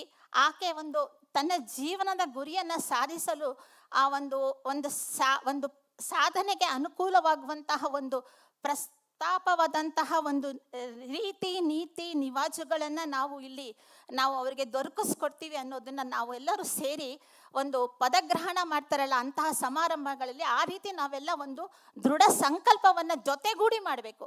ಒಬ್ಬಂಟಿಗಳಾಗಿ ಒಬ್ಬ ಮಹಿಳೆ ಕೆಲಸ ಮಾಡೋದ್ರ ಬದಲಾಗಿ ಎಲ್ಲರೂ ಕಲೆಕ್ಟಿವ್ ಆಗಿ ಎಲ್ಲರೂ ಕಲೆತು ಒಂದು ದೃಢ ನಿರ್ಧಾರವನ್ನು, ದೃಢ ಸಂಕಲ್ಪವನ್ನು ಮಾಡಿ ಆ ನಿಟ್ಟಿನಲ್ಲಿ ದುಡಿಯುವುದಾದರೆ ನಮಗೆ ಯಾವತ್ತೂ ಸಹಿತ ನಾವು ಏನನ್ನ ಸಾಧಿಸಬೇಕು ಅಂತ ಇದ್ದೀವೋ ಆ ಒಂದು ಸಾಧನೆಗೆ ಸಿಗುವ ಫಲ ನಿಶ್ಚಿತ. ಈಗ ನಾವೆಲ್ಲರೂ ಸಹಿತ, ನೀವೆಲ್ಲರೂ ಸಹಿತ ನಿಮ್ಮೆಲ್ಲರ ಒಂದು ಸುಮಧುರ ಬಾಂಧವ್ಯದ ಬೆಸುಗೆಗೆ ಒಂದು ಸಂಕೇತವಾದಂತಹ ಇಂತಹ ಒಂದು ಕಾರ್ಯಕ್ರಮ ಇದಕ್ಕಷ್ಟೇ ಸೀಮಿತ ಆಗೋದಿಲ್ಲ. ಇದು ಏನಂತ ತೋರಿಸುತ್ತೆ ಅಂದರೆ ನಿಮ್ಮೆಲ್ಲರ ಹೃದಯ ವೈಶಾಲ್ಯದ ಒಂದು ಕೈಗನ್ನಡಿಯನ್ನು ತೋರಿಸ್ತಾ ಇದೆ. ನೀವೆಲ್ಲರೂ ಸಹಿತ ಇಂದು ಎಷ್ಟರ ಮಟ್ಟಿಗೆ ನಮ್ಮ ಬಗೆಗೆ ಒಂದು ವಿಶ್ವಾಸವನ್ನು ಇಟ್ಟಿದ್ದೀರಾ ಅನ್ನೋದನ್ನ ನಾವಿಲ್ಲಿ ನೋಡ್ತಾ ಇದ್ದೀವಿ. ಈಗ ನಮ್ಮ ಹಿಂದಿನ ಗುರುಗಳು ನಮಗೆ ಮಾರ್ಗದರ್ಶನ ನೀಡಿದಂತಹವರು ನಮ್ಮ ಗುರುಗಳಾದಂತಹ ಹಿರಿಯ ನ್ಯಾಯಮೂರ್ತಿ ಮಂಜುಳಾ ಚೆಲ್ಲೂರ್ ಮೇಡಮ್ನವರು, ಹಿರಿಯ ನ್ಯಾಯಮೂರ್ತಿ ರತ್ನಕಲಾ ಮೇಡಮ್ ಅನ್ನೋರು, ಇದಕ್ಕೂ ಹೆಚ್ಚಾಗಿ ನಮ್ಮ ಬಾರಿಂದ ಮೊದಲ ಮಹಿಳೆ ಈಗ ಹೈಕೋರ್ಟ್ ನ್ಯಾಯಮೂರ್ತಿಯಾಗಿ ಬಂದಂತಹ ನಮ್ಮ ಹಿರಿಯ ನ್ಯಾಯಮೂರ್ತಿ ಶ್ರೀಮತಿ ನಾಗರತ್ನ ಮೇಡಮ್ನವರು ನನಗೆ ಬಹಳಷ್ಟು ಉತ್ತೇಜನವನ್ನು ನೀಡಿದ್ದಾರೆ.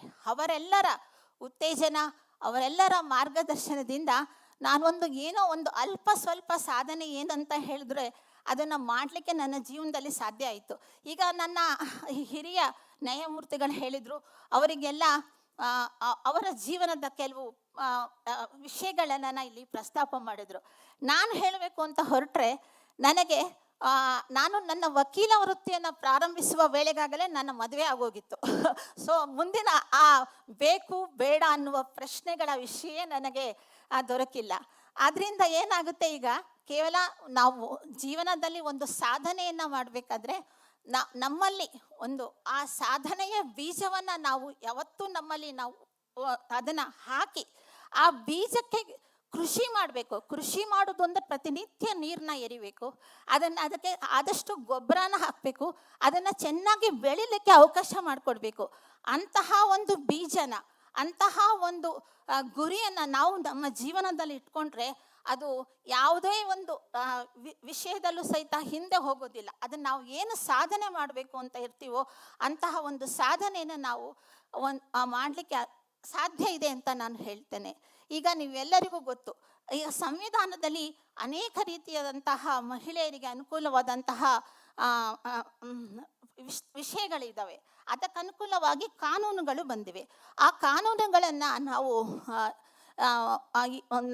ಯಾವ ರೀತಿ ನಾವು ಅದನ್ನು ಉಪಯೋಗ ಮಾಡ್ಕೊಳ್ಬೋದು, ಅದನ್ನು ಯಾವ ರೀತಿಯಲ್ಲಿ ಮಹಿಳೆಗೆ ಅನುಕೂಲ ಆಗುತ್ತೆ ಅನ್ನೋದನ್ನು ಅರಿವು ಜ್ಞಾನ ಇನ್ನೂ ಸಹಿತ ಬಹಳಷ್ಟು ಜನರಿಗಿಲ್ಲ. ಅವರೆಲ್ಲರೂ ಸಹಿತ ಕೊನೆಗೆ ಮೊರೆ ಹೋಗೋದು ನ್ಯಾಯ ದೇಗುಲಗಳಿಗೆ. ನ್ಯಾಯ ದೇಗುಲಗಳಲ್ಲಿ ಅಧಿಪತಿಯಾಗಿರುವಂತಹ ನೀವೆಲ್ಲರೂ ನ್ಯಾಯಾಧೀಶರು, ಸನ್ಮಾನ್ಯ ನ್ಯಾಯಾಧೀಶರು, ಗೌರವಾನ್ವಿತ ನ್ಯಾಯಮೂರ್ತಿಗಳು. ನೀವು ಅದರ ಒಂದು ಪರಿಕಲ್ಪನೆಯನ್ನು, ಸಂವಿಧಾನದಲ್ಲಿ ಇರುವಂತಹ ಒಂದು ಮಹಿಳೆಯರಿಗೆ ಇರುವಂತಹ ಸವಲತ್ತುಗಳ ಪರಿಕಲ್ಪನೆಯನ್ನು ತಮ್ಮ ಮನದಲ್ಲಿಟ್ಟುಕೊಂಡು ನ್ಯಾಯವನ್ನು, ತೀರ್ಪನ್ನು ಕೊಡುವಂತಹ ಶಕ್ತಿಯನ್ನು ಪರಮಾತ್ಮ ನಿಮಗೆಲ್ಲರಿಗೂ ಕರುಣಿಸಿದ್ದಾನೆ. ಅಂತಹ ಒಂದು ಶಕ್ತಿಯನ್ನು ತಾವೆಲ್ಲರೂ ಹೆಚ್ಚಿನ ರೀತಿಯಲ್ಲಿ ಒಂದು ವ್ಯಾಸಂಗ ಮಾಡಿ, ಹೆಚ್ಚಿನ ರೀತಿಯಲ್ಲಿ ತಮ್ಮ ಕೆಲಸವನ್ನು ನಿರ್ವಹಿಸಿ, ಒಂದು ಒಳ್ಳೆಯ ಸದ್ಭಾವನೆಯಿಂದ ನಮ್ಮ ಕೆಲಸವನ್ನು ನಾವು ನಿರ್ವಹಿಸಿದ್ರೆ ನಾವು ಯಾವ ಒಂದು ಹುದ್ದೆಗೆ ನೇಮಕಗೊಂಡಿರ್ತೇವೋ ಆ ಹುದ್ದೆಗೂ ಸಹಿತ ಒಂದು ನ್ಯಾಯ ಸಿಗುತ್ತೆ, ನಮಗೂ ಸಹಿತ ನ್ಯಾಯ ಸಿಗುತ್ತೆ. ಈ ನ್ಯಾಯ ಎನ್ನುವುದು ನ್ಯಾಯ, ಜಸ್ಟಿಸ್ ಮತ್ತು ಈಕ್ವಿಟಿ. ಎಂಬ್ರೇಸ್ ಈಕ್ವಿಟಿ ಅಂದರೆ ನಾವು ಸಮಾನತೆ ಮತ್ತು ನ್ಯಾಯ, ನೀತಿ, ಧರ್ಮದ ಬಗ್ಗೆ ಬಹಳಷ್ಟು ಹೇಳ್ತೇವೆ. ಅದನ್ನು ಕಾರ್ಯರೂಪದಲ್ಲಿ ನಡೆಸ್ಕೊಂಡು ಅದನ್ನು ವಿಚಾರವಂತ ವೇದಿಕೆಯಲ್ಲಿ ನಾವು ಈ ರೀತಿ ನಾವು ವಿಚಾರ ಮಾಡಿ ಚರ್ಚೆ ಮಾಡಿ ಗಹನವಾದಂತಹ ಗಾಂಭೀರ್ಯವಾದಂತಹ ವಿಷಯಗಳಿಗೆ ಒಂದು ಪರಿಹಾರವನ್ನು ಪಡ್ಕೊಂಡು ನಮ್ಮ ಜೀವನವನ್ನು ಸಾಗಿಸಿದ್ರೆ ಯಾವುದೇ ಅಡೆತಡೆಗಳಿದ್ದರೂ ಸಹಿತ ಅದು ನಮಗೆ ಒಂದು ಸ್ವಲ್ಪ ಮಟ್ಟಿಗೆ ಆ ಒಂದು ಕ್ಷಣದಲ್ಲಿ ನಾವು ಬಾಧಿತರಾಗಬಹುದು. ಆದರೆ ಮುಂದಿನ ಕಾಲಕ್ರಮದಲ್ಲಿ ನಾವು ನಮ್ಮ ಯಶಸ್ಸನ್ನು ಕಾಣೋದ್ರಲ್ಲಿ ಸಂಶಯವೇ ಇಲ್ಲ ಅಂತ ಹೇಳ್ತೇನೆ. ಈಗ ಜಸ್ಟಿಸ್ ಅಲೋಕ್ ಆರಾಧೆ ಅವರು ಕೂಡ ನಾನು ಅವರೊಂದಿಗೆ ಬಹಳಷ್ಟು ದಿನ ಕೆಲಸ ಮಾಡಿದ್ದೇನೆ. ಜಸ್ಟಿಸ್ ಮುದುಗಲ್ ಮೇಡಮ್ ಅವ್ರ ಬಗ್ಗೆ ಹೇಳೋ ಅಂಥದ್ದೇ ಇಲ್ಲ. ಅವರು ಈ ಕಾರ್ಯಕ್ರಮದ ಒಂದು ರೀತಿಯಲ್ಲಿ ರೂವಾರಿ ಅಂತಲೇ ಹೇಳಬೇಕು. ಅವರಿಗೆ ಮಹಿಳೆಯರ ನ್ಯಾಯಾಂಗದಲ್ಲಿ ಮಹಿಳೆಯರ ವಕೀಲರ ಬಗ್ಗೆ ಬಹಳಷ್ಟು ಒಂದು ಒಳ್ಳೆಯ ಬೆಂಬಲ ನೀಡುವ ಪ್ರವೃತ್ತಿ ಇದೆ. ಅವರು ಮಹಿಳೆಯರಿಗಾಗಿ ಯಾವಾಗಲೂ ಹೋರಾಟ ಮಾಡ್ತಾನೆ ಬಂದಿದ್ದಾರೆ. ಅವರಿಗೆ ಸಹಿತ ಮತ್ತು ಇದಕ್ಕಿಂತ ಎಲ್ಲ ಹೆಚ್ಚಾಗಿ ಈ ಒಂದು ಕಾರ್ಯಕ್ರಮಕ್ಕೆ ಒಂದು ಕಿರೀಟವಿಟ್ಟಂತೆ ನಮ್ಮ ಕಳಶಪ್ರಾಯವಾಗಿ ನಮ್ಮ ಕರ್ನಾಟಕ ಉಚ್ಚ ನ್ಯಾಯಾಲಯದ ನಮ್ಮ ಕರ್ನಾಟಕ ಉಚ್ಚ ನ್ಯಾಯಾಲಯದಲ್ಲಿ ಈಗ ನಮ್ಮ ಚೀಫ್ ಜಸ್ಟಿಸ್ ಆಗೋ ಇರುವಂತಹ ಪ್ರಸನ್ನ ವಿ ವರಾಲೆ ಅವರು ಈ ಕಾರ್ಯಕ್ರಮಕ್ಕೆ ಅನುವು ಮಾಡಿಕೊಟ್ಟಿದ್ದಾರೆ. ನಮ್ಮನ್ನೆಲ್ಲ ಕರೆಸಿ ಇಲ್ಲಿ ನಮಗೆ ಒಂದು ಸನ್ಮಾನವನ್ನು ಏರ್ಪಡಿಸಿದ್ದಾರೆ. ಅವರೆಲ್ಲರಿಗೂ ಸಹಿತ ನನ್ನ ಒಂದು ಹೃದಯಪೂರ್ವಕ ಕೃತಜ್ಞತೆಗಳು. ಮತ್ತು ನಿಮ್ಮೆಲ್ಲರಿಗೂ ಈ ಒಂದು ಶುಭ ದಿನದಂದು ಅಭಿನಂದನೆಗಳನ್ನು ಸಲ್ಲಿಸುತ್ತಾ, ಇನ್ನೂ ಈಗ ಬೇರೆ ನಮ್ಮ ನ್ಯಾಯಮೂರ್ತಿಗಳು ಬಂದಿದ್ದಾರೆ. ಆ ನ್ಯಾಯಮೂರ್ತಿಗಳು ಸಹಿತ ನನ್ನೊಂದಿಗೆ ಎಲ್ಲರೂ ಕೆಲಸ ಮಾಡಿದ್ದಾರೆ. ನಾನು ಅವರೊಂದಿಗೆ ಕೆಲಸ ಮಾಡಿದ್ದೇನೆ. ಅವರು ನನ್ನ ಬಗ್ಗೆ ಇಟ್ಟಿರುವಂತಹ ಸದಭಿಪ್ರಾಯಕ್ಕೆ, ಅವರಿಟ್ಟಿರುವಂತಹ ಒಂದು ನಂಬಿಕೆಗೆ ನಾನು ಅವರೆಲ್ಲರಿಗೂ ಸಹಿತ ನನ್ನ ಒಂದು ವಂದನೆಗಳನ್ನು ಅರ್ಪಿಸುತ್ತೇನೆ. ನೀವೆಲ್ಲರಿಗೂ ಸಹಿತ ಒಂದು ಅಭಿನಂದನೆಗಳನ್ನ, ಕೃತಜ್ಞತೆಗಳನ್ನು ಸಲ್ಲಿಸಿ ನನ್ನ 2 ಮಾತುಗಳನ್ನು ಮುಗಿಸುತ್ತೇನೆ. ಜೈ ಹಿಂದ್, ಜೈ Karnataka. Thank you, my lord. I request the Honorable Shri Justice Alok Arade, Judge High Court of Karnataka and President Karnataka Judicial Academy to address the gathering.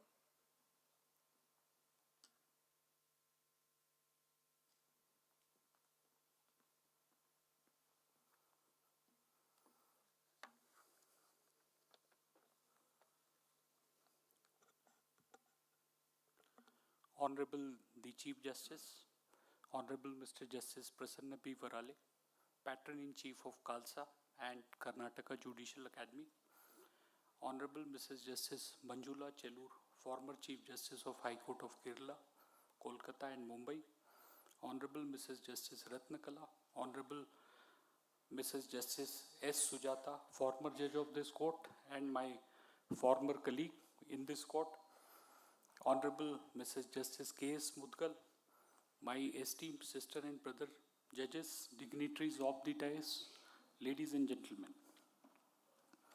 It's my privilege to welcome you on this occasion. I, on behalf of Board of Directors of Karnataka Judicial Academy, as well as my own behalf, welcome you all to this function.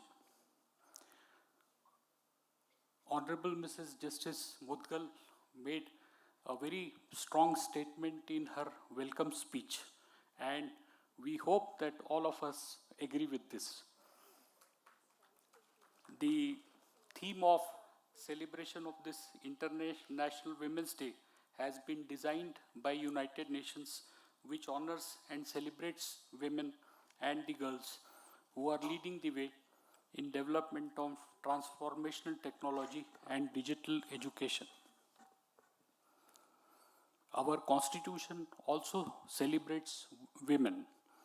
The preamble of gender equality is enshrined in our Constitution, in fundamental rights, in its preamble, fundamental duties, and directive principles of our Constitution. The women have a pride of place in our Constitution, which is the supreme law of the land.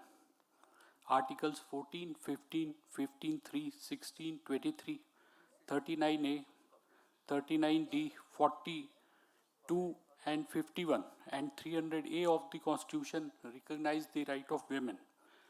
The 73rd and 74th Amendment Act 1992 provides for reservation of 1/3 of seats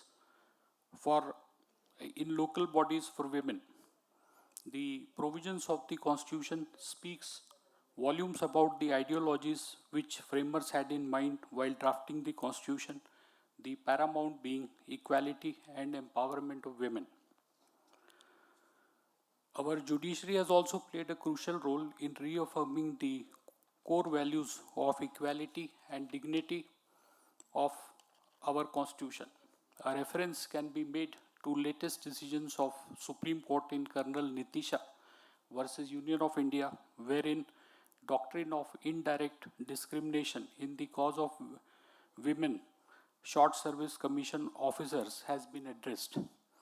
In Kamla Neti, another latest decision of Supreme Court, right of the tribal daughter to succeed to the property of her father has been recognized.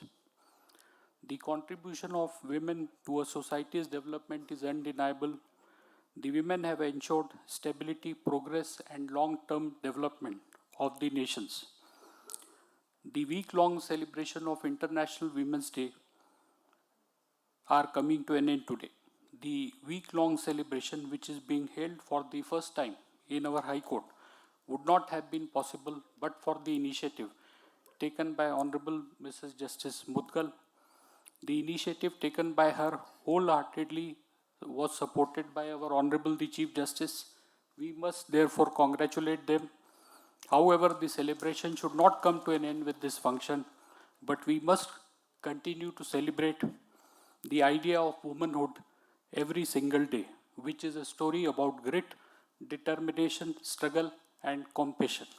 Thank you.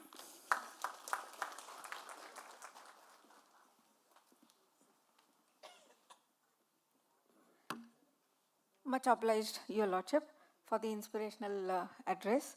Now I request Honorable Shri Justice Prasanna B. Varale, Chief Justice, High Court of Karnataka and Patron-in-Chief, Karnataka Judicial Academy and Karnataka State Legal Service Authority to deliver the presidential address. Your Lordship, please.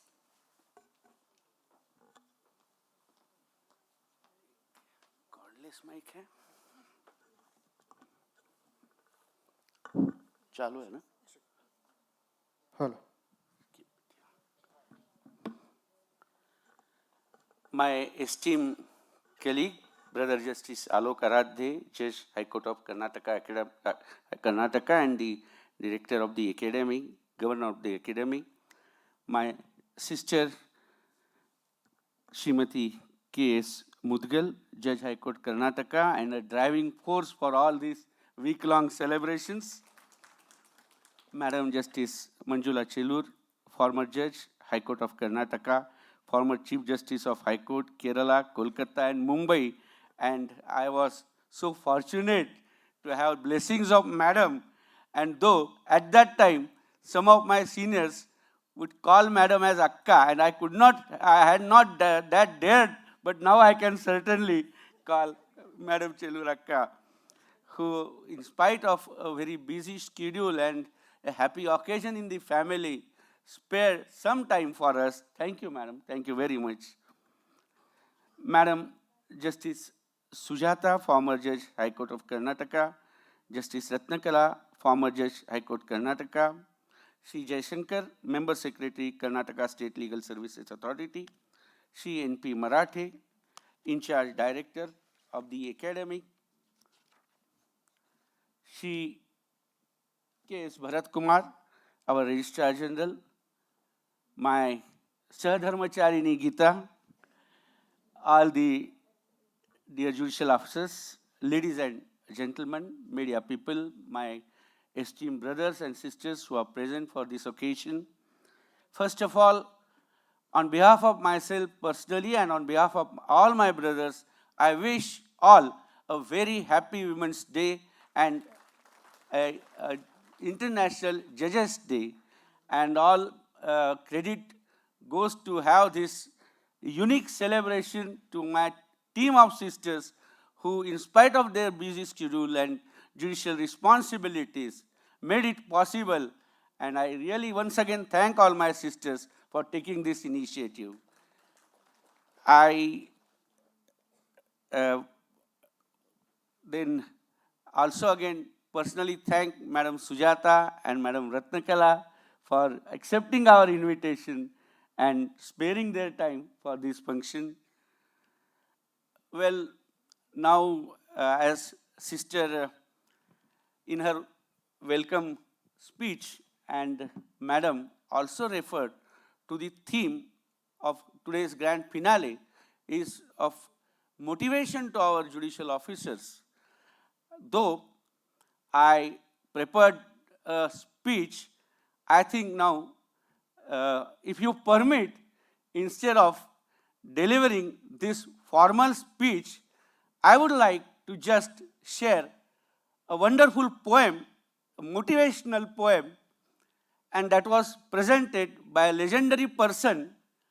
I may not be so competent to present it in the same way, but I wish the message is so strong that it will just allow me to convey the message to this gathering and the theme with all its importance and the message Madam wanted to give to the gathering.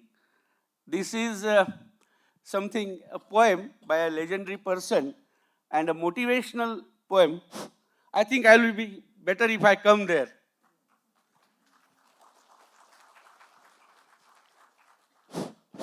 तू खुद की तलाश में निकल, तू खुद की तलाश में निकल, तू है परेशान क्यों? तू चल, तेरे वजूद की समय को भी तलाश है। तू चल, तेरे वजूद की समय को भी तलाश है। जो लिपटी बेड़िया समझना उनको वस्त्र तू, जो लिपटी बेड़िया समझना उनको वस्त्र तू, ये बेड़िया पिघाल कर बना ले इनको शस्त्र तू, ये बेड़िया पिघाल कर बना ले इनको शस्त्र तू। The second line, the message again is very strong. It's given by the poem. I'm not sure who is the poem, but it says that भस्म कर तू क्रूरता की जाल को, भस्म कर तू क्रूरता की जाल को, तू आरती की लौ नहीं, तू क्रोध की मशाल है, तू आरती की लौ नहीं, तू क्रोध की मशाल है, तो खुद की तलाश में चल, तू चल, तुझे तेरे वजूद की समय को भी तलाश है. The last line says that just I'll refer if that one word I was missing it.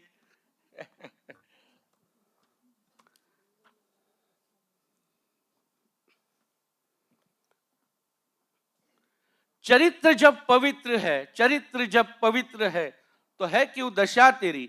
चरित्र जब पवित्र है तो ये है दशा तेरी. क्या ये पापियों को हक नहीं कि ले परीक्षा तेरी. ये पापियों को हक नहीं कि ले परीक्षा तेरी. तू चल, तेरे वजूद की समय को भी तलाश है. तू चल, तेरे वजूद की समय को भी तलाश. Thank you.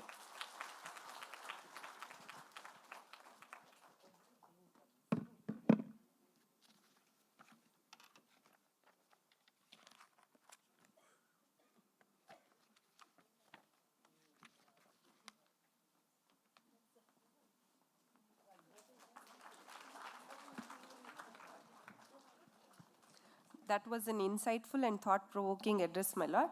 Thank you, my lord. We are nearing the end of this inaugural ceremony. I request Honorable Srimati Justice M.G. Uma, Judge High Court of Karnataka, to deliver the vote of thanks.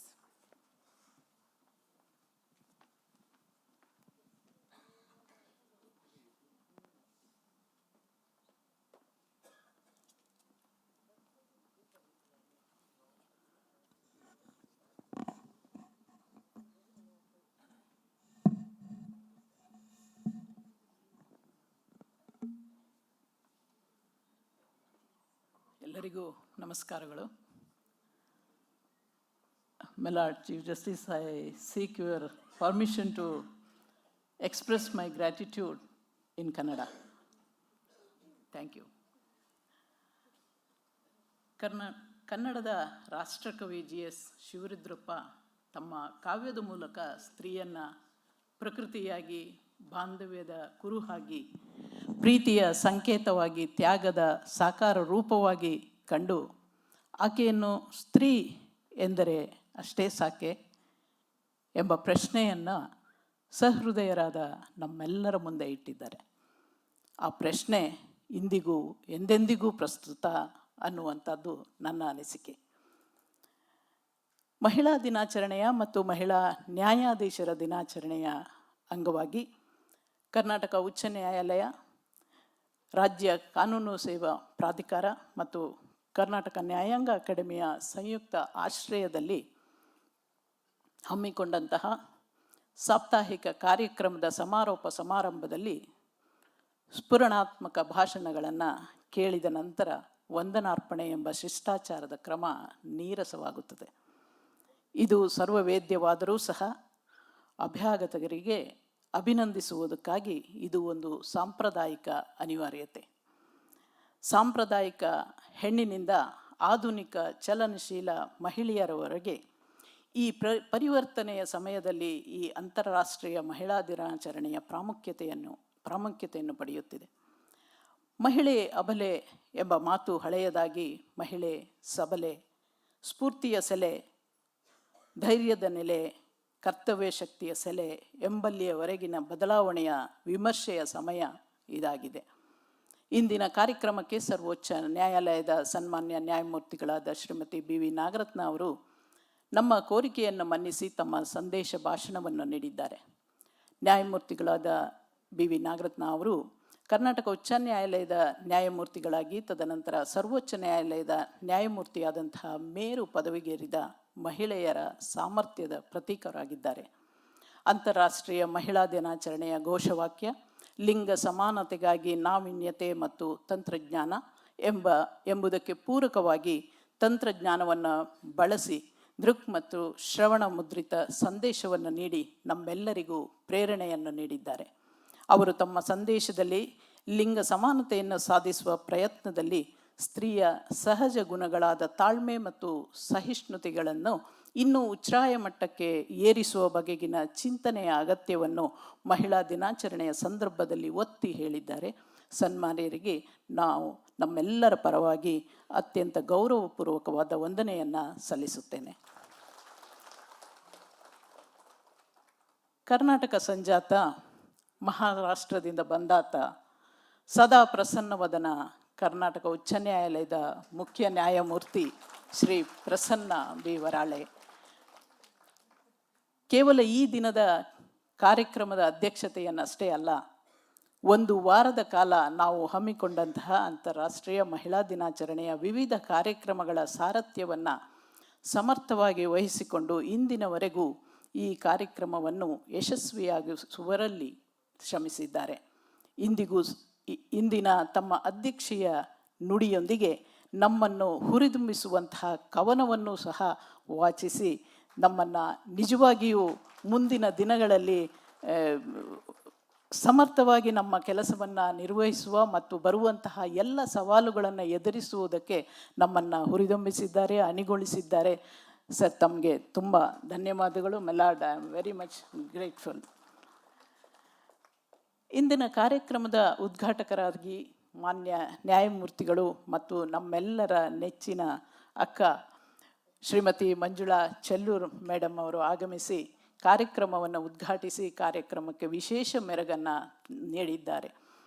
Karnataka ಮಾತ್ರ ಅಲ್ಲದೆ ದೇಶದಲ್ಲೇ ತಮ್ಮ ಸಾಧನೆಯ ಮೂಲಕ ಹಲವು ಪ್ರಥಮಗಳ ಗರಿಗಳನ್ನು ತಮ್ಮ ಹೆಗಲೇರಿಸಿಕೊಂಡವರು madam ಚೆಲ್ಲೂರವರು.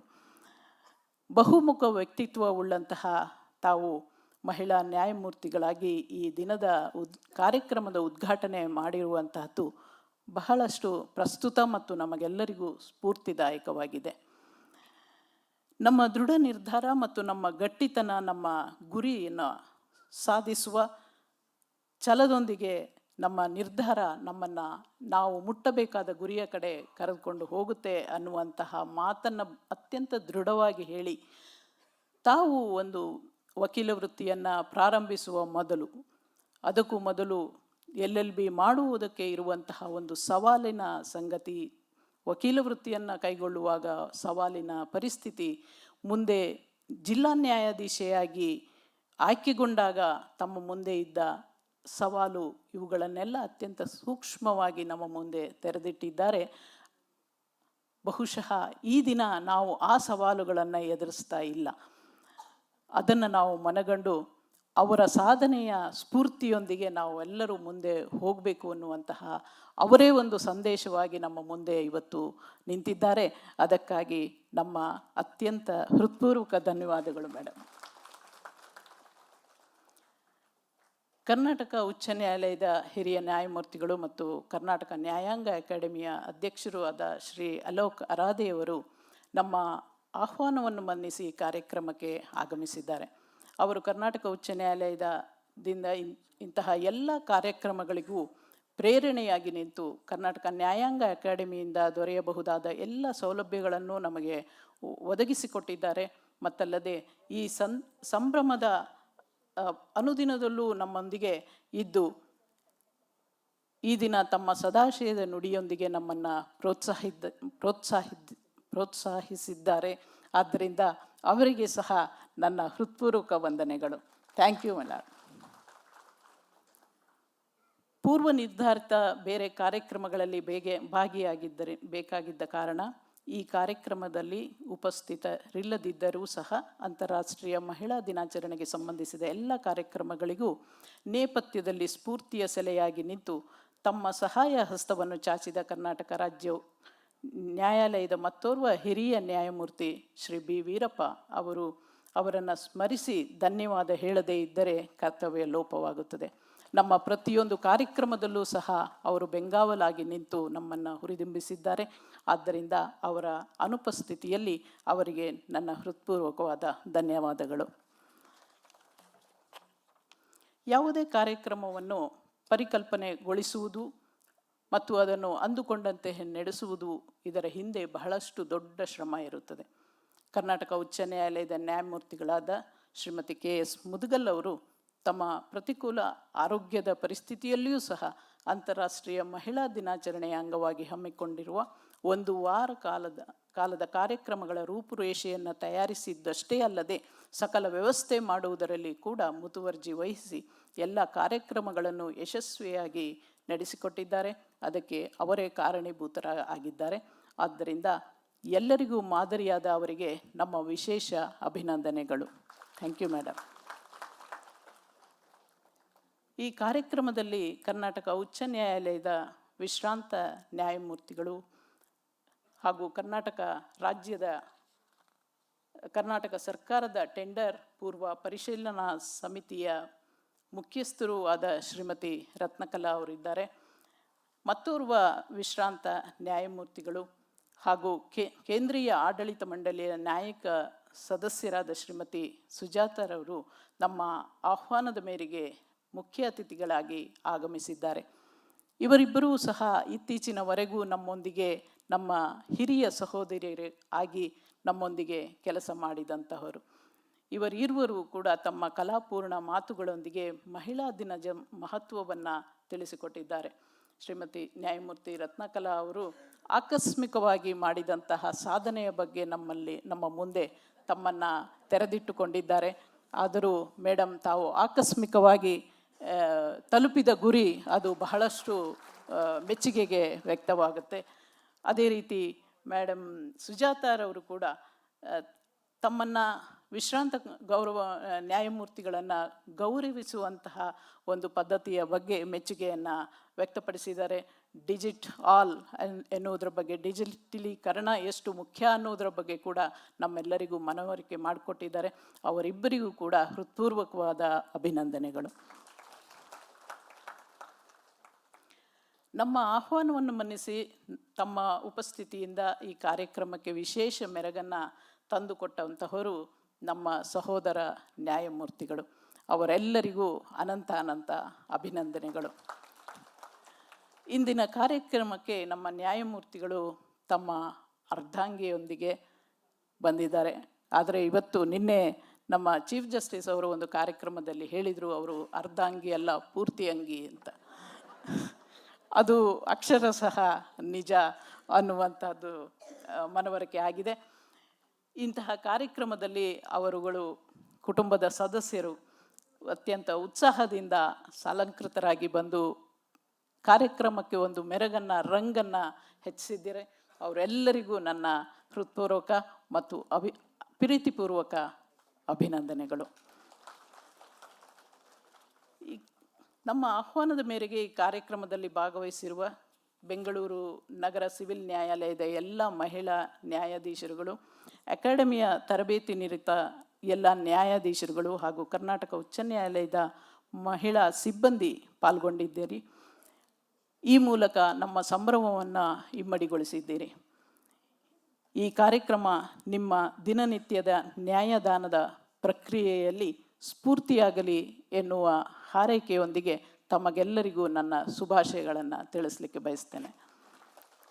ಈ ಕಾರ್ಯಕ್ರಮದ ನಂತರ ವಿಂಗ್ಸ್ ಆಫ್ ಮೆಲೋಡಿ ಎಂಬ ವಿನೂತನ ಮತ್ತು ವಿಭಿನ್ನ ಪ್ರಯತ್ನದೊಂದಿಗೆ ಸುಂದರ ಕಾರ್ಯಕ್ರಮ ನೀಡಲು ಉತ್ಸುಕರಾದ ಶ್ರೀಮತಿ ಸುಮಾ ಸುಧೀಂದ್ರ, ಶ್ರೀಮತಿ ಮಾನಸಿ ಪ್ರಸಾದ್ ಮತ್ತು ತಂಡದವರು ನಮ್ಮೊಂದಿಗಿದ್ದು ಅವರ ಬಗ್ಗೆ ನಾವು ಸಾಕಷ್ಟು ನಿರೀಕ್ಷೆಯನ್ನು ಇರಿಸಿಕೊಂಡಿದ್ದೇವೆ. ಅವರು ಉತ್ತಮ ಕಾರ್ಯಕ್ರಮವನ್ನು ನೀಡಿ ಎಲ್ಲರಿಗೂ ಸಂತೋಷಪಡಿಸಲಿದ್ದಾರೆ ಎಂಬ ಸದಿಚ್ಛೆಯೊಂದಿಗೆ ಅವರುಗಳಿಗೂ ಸಹ ನಾನು ನನ್ನ ಧನ್ಯವಾದಗಳನ್ನು ಅರ್ಪಿಸುತ್ತಿದ್ದೇನೆ. ಕರ್ನಾಟಕ ಉಚ್ಚ ನ್ಯಾಯಾಲಯದ ಮಹಾವಿಲೇಖನಾಧಿಕಾರಿಗಳು ಹಾಗೂ ವಿಲೇಖನಾಧಿಕಾರಿಗಳ ತಂಡದ ಸದಸ್ಯರು, ಕರ್ನಾಟಕ ಕಾನೂನು ಸೇವಾ ಪ್ರಾಧಿಕಾರದ ಸದಸ್ಯ ಕಾರ್ಯದರ್ಶಿಗಳು, ಕರ್ನಾಟಕ ನ್ಯಾಯಾಂಗ ಅಕಾಡೆಮಿಯ ನಿರ್ದೇಶಕರು ಹಾಗೂ ಈ ಮೂರು ಸಂಸ್ಥೆಯ ಇತರ ಅಧಿಕಾರಿಗಳು ಮತ್ತು ಸಿಬ್ಬಂದಿ ವರ್ಗದವರು ಈ ಕಾರ್ಯಕ್ರಮಕ್ಕೆ ಬೇಕಾಗಿ ಸರ್ವ ಸಿದ್ಧತೆಗಳನ್ನು ಹಗಲಿರುಳು ಎನ್ನದೇ ಮಾಡಿದ್ದಾರೆ. ಅವರ ಅವಿರತ ದುಡಿಮೆ ಈ ಕಾರ್ಯಕ್ರಮದ ಯಶಸ್ಸಿಗೆ ಕಾರಣ ಆಗಿದೆ. ಆ ತೆರೆಯ ಹಿಂದಿನ ಶ್ರಮಿಸಿದ ಎಲ್ಲ ಮನಸ್ಸುಗಳಿಗೂ ಕೂಡ ನಾನು ಹೃತ್ಪೂರ್ವಕವಾದ ಧನ್ಯವಾದಗಳನ್ನು ಅರ್ಪಿಸ್ತೇನೆ. ಈ ಕಾರ್ಯಕ್ರಮಕ್ಕೆ ಸುದ್ದಿ ಮತ್ತು ದೃಶ್ಯ ಮಾಧ್ಯಮದವರು ನಮ್ಮ ಕರೆಗೆ ಓಗೊಟ್ಟು ಉಪಸ್ಥಿತರಿದ್ದಾರೆ. ಅವರಿಗೂ ಸಹ ಧನ್ಯವಾದಗಳು. ಕೊನೆಯದಾಗಿ ಈ ಕಾರ್ಯಕ್ರಮಕ್ಕೆ ಪ್ರತ್ಯಕ್ಷವಾಗಿ ಹಾಗೂ ಪರೋಕ್ಷವಾಗಿ ಕಾರಣೀಭೂತರಾದ ನಿಮ್ಮೆಲ್ಲರಿಗೂ ವಂದಿಸುತ್ತಾ ನನ್ನ ವಂದನಾರ್ಪಣೆಯ ಕಾರ್ಯಕ್ರಮವನ್ನು ಮುಗಿಸ್ತೇನೆ. ನಮಸ್ಕಾರ.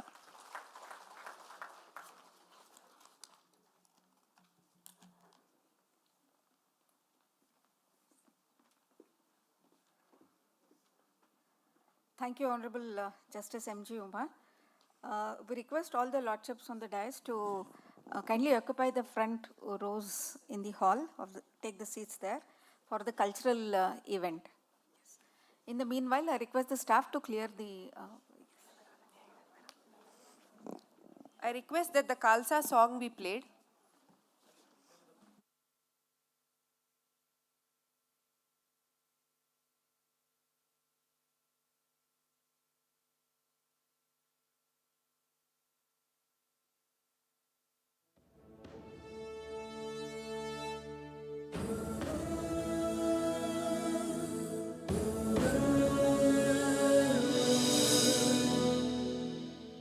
ನೀರಿನಂತೆ ನ್ಯಾಯ ಎಲ್ಲರಿಗಾಗಿ, ಗಾಳಿಯಂತೆ ನ್ಯಾಯ ಎಲ್ಲರಿಗಾಗಿ, ನೆಮ್ಮದಿಯ ನ್ಯಾಯ ಎಲ್ಲರಿಗಾಗಿ, ನಂಬಿಕೆಯ ನ್ಯಾಯ ಎಲ್ಲರಿಗಾಗಿ, ಜೀವಭಾವದ ದೇಶ ಭಾರತ ಎಂಬ ಹಕ್ಕು ನಮ್ಮದು, ಭೇದ ಮಾಡದ ನ್ಯಾಯ ದೇಗುಲ ಎಂಬ ಹಕ್ಕು ನಮ್ಮದು, ನೀಲಿ ಬಾನಿನ ಗಾಳಿಯಲ್ಲಿನ ಉಸಿರ ಹಕ್ಕು ನಮ್ಮದು, ಹೂವು ಚೆಲ್ಲುವ ಹಾದಿಯಲ್ಲಿಯ ಹಸಿರ ಹಕ್ಕು ನಮ್ಮದು.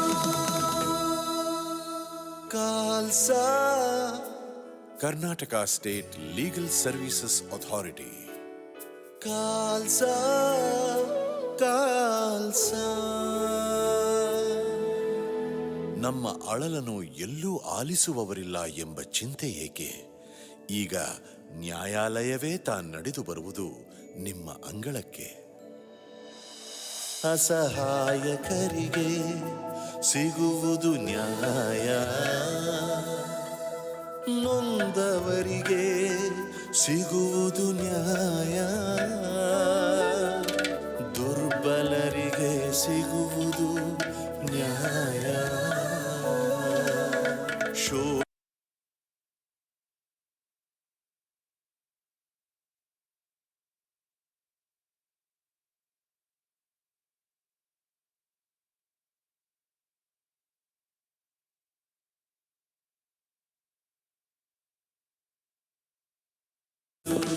ನೀಲಿ ಬಾನಿನ ಗಾಳಿಯಲ್ಲಿನ ಉಸಿರ ಹಕ್ಕು ನಮ್ಮದು, ಹೂವು ಚೆಲ್ಲುವ ಹಾದಿಯಲ್ಲಿಯ ಹಸಿರ ಹಕ್ಕು ನಮ್ಮದು. ಬಡವರು ಹಾಗೂ ದುರ್ಬಲರಿಗಾಗಿ ಉಚಿತ ಮತ್ತು ಸಕ್ಷಮ ಕಾನೂನು ಸಲಹೆಗೆ ಪ್ರತಿಬದ್ಧ ಕಾನೂನು ಸೇವಾ ಪ್ರಾಧಿಕಾರ ಕಾಲ್ಸಾ, ನ್ಯಾಯ ಎಲ್ಲರಿಗಾಗಿ. ಕಾಲ್ಸಾ, ಕಾಲ್ಸಾ.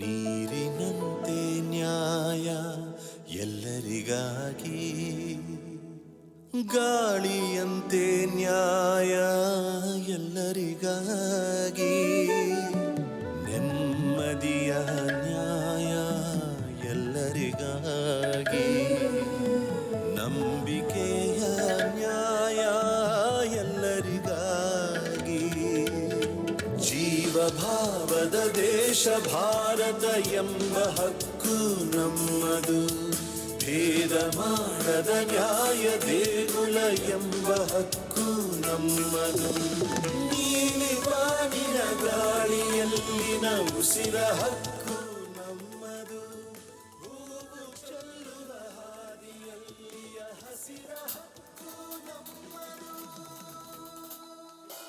Khalsa, Karnataka State Legal Services Authority. May I request Srimati Lekha Devdas to come on stage because Madam wants to recite a composition which she herself has made.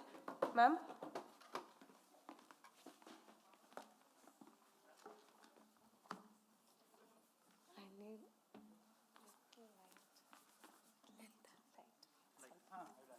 Focus ಸ್ವಲ್ಪ.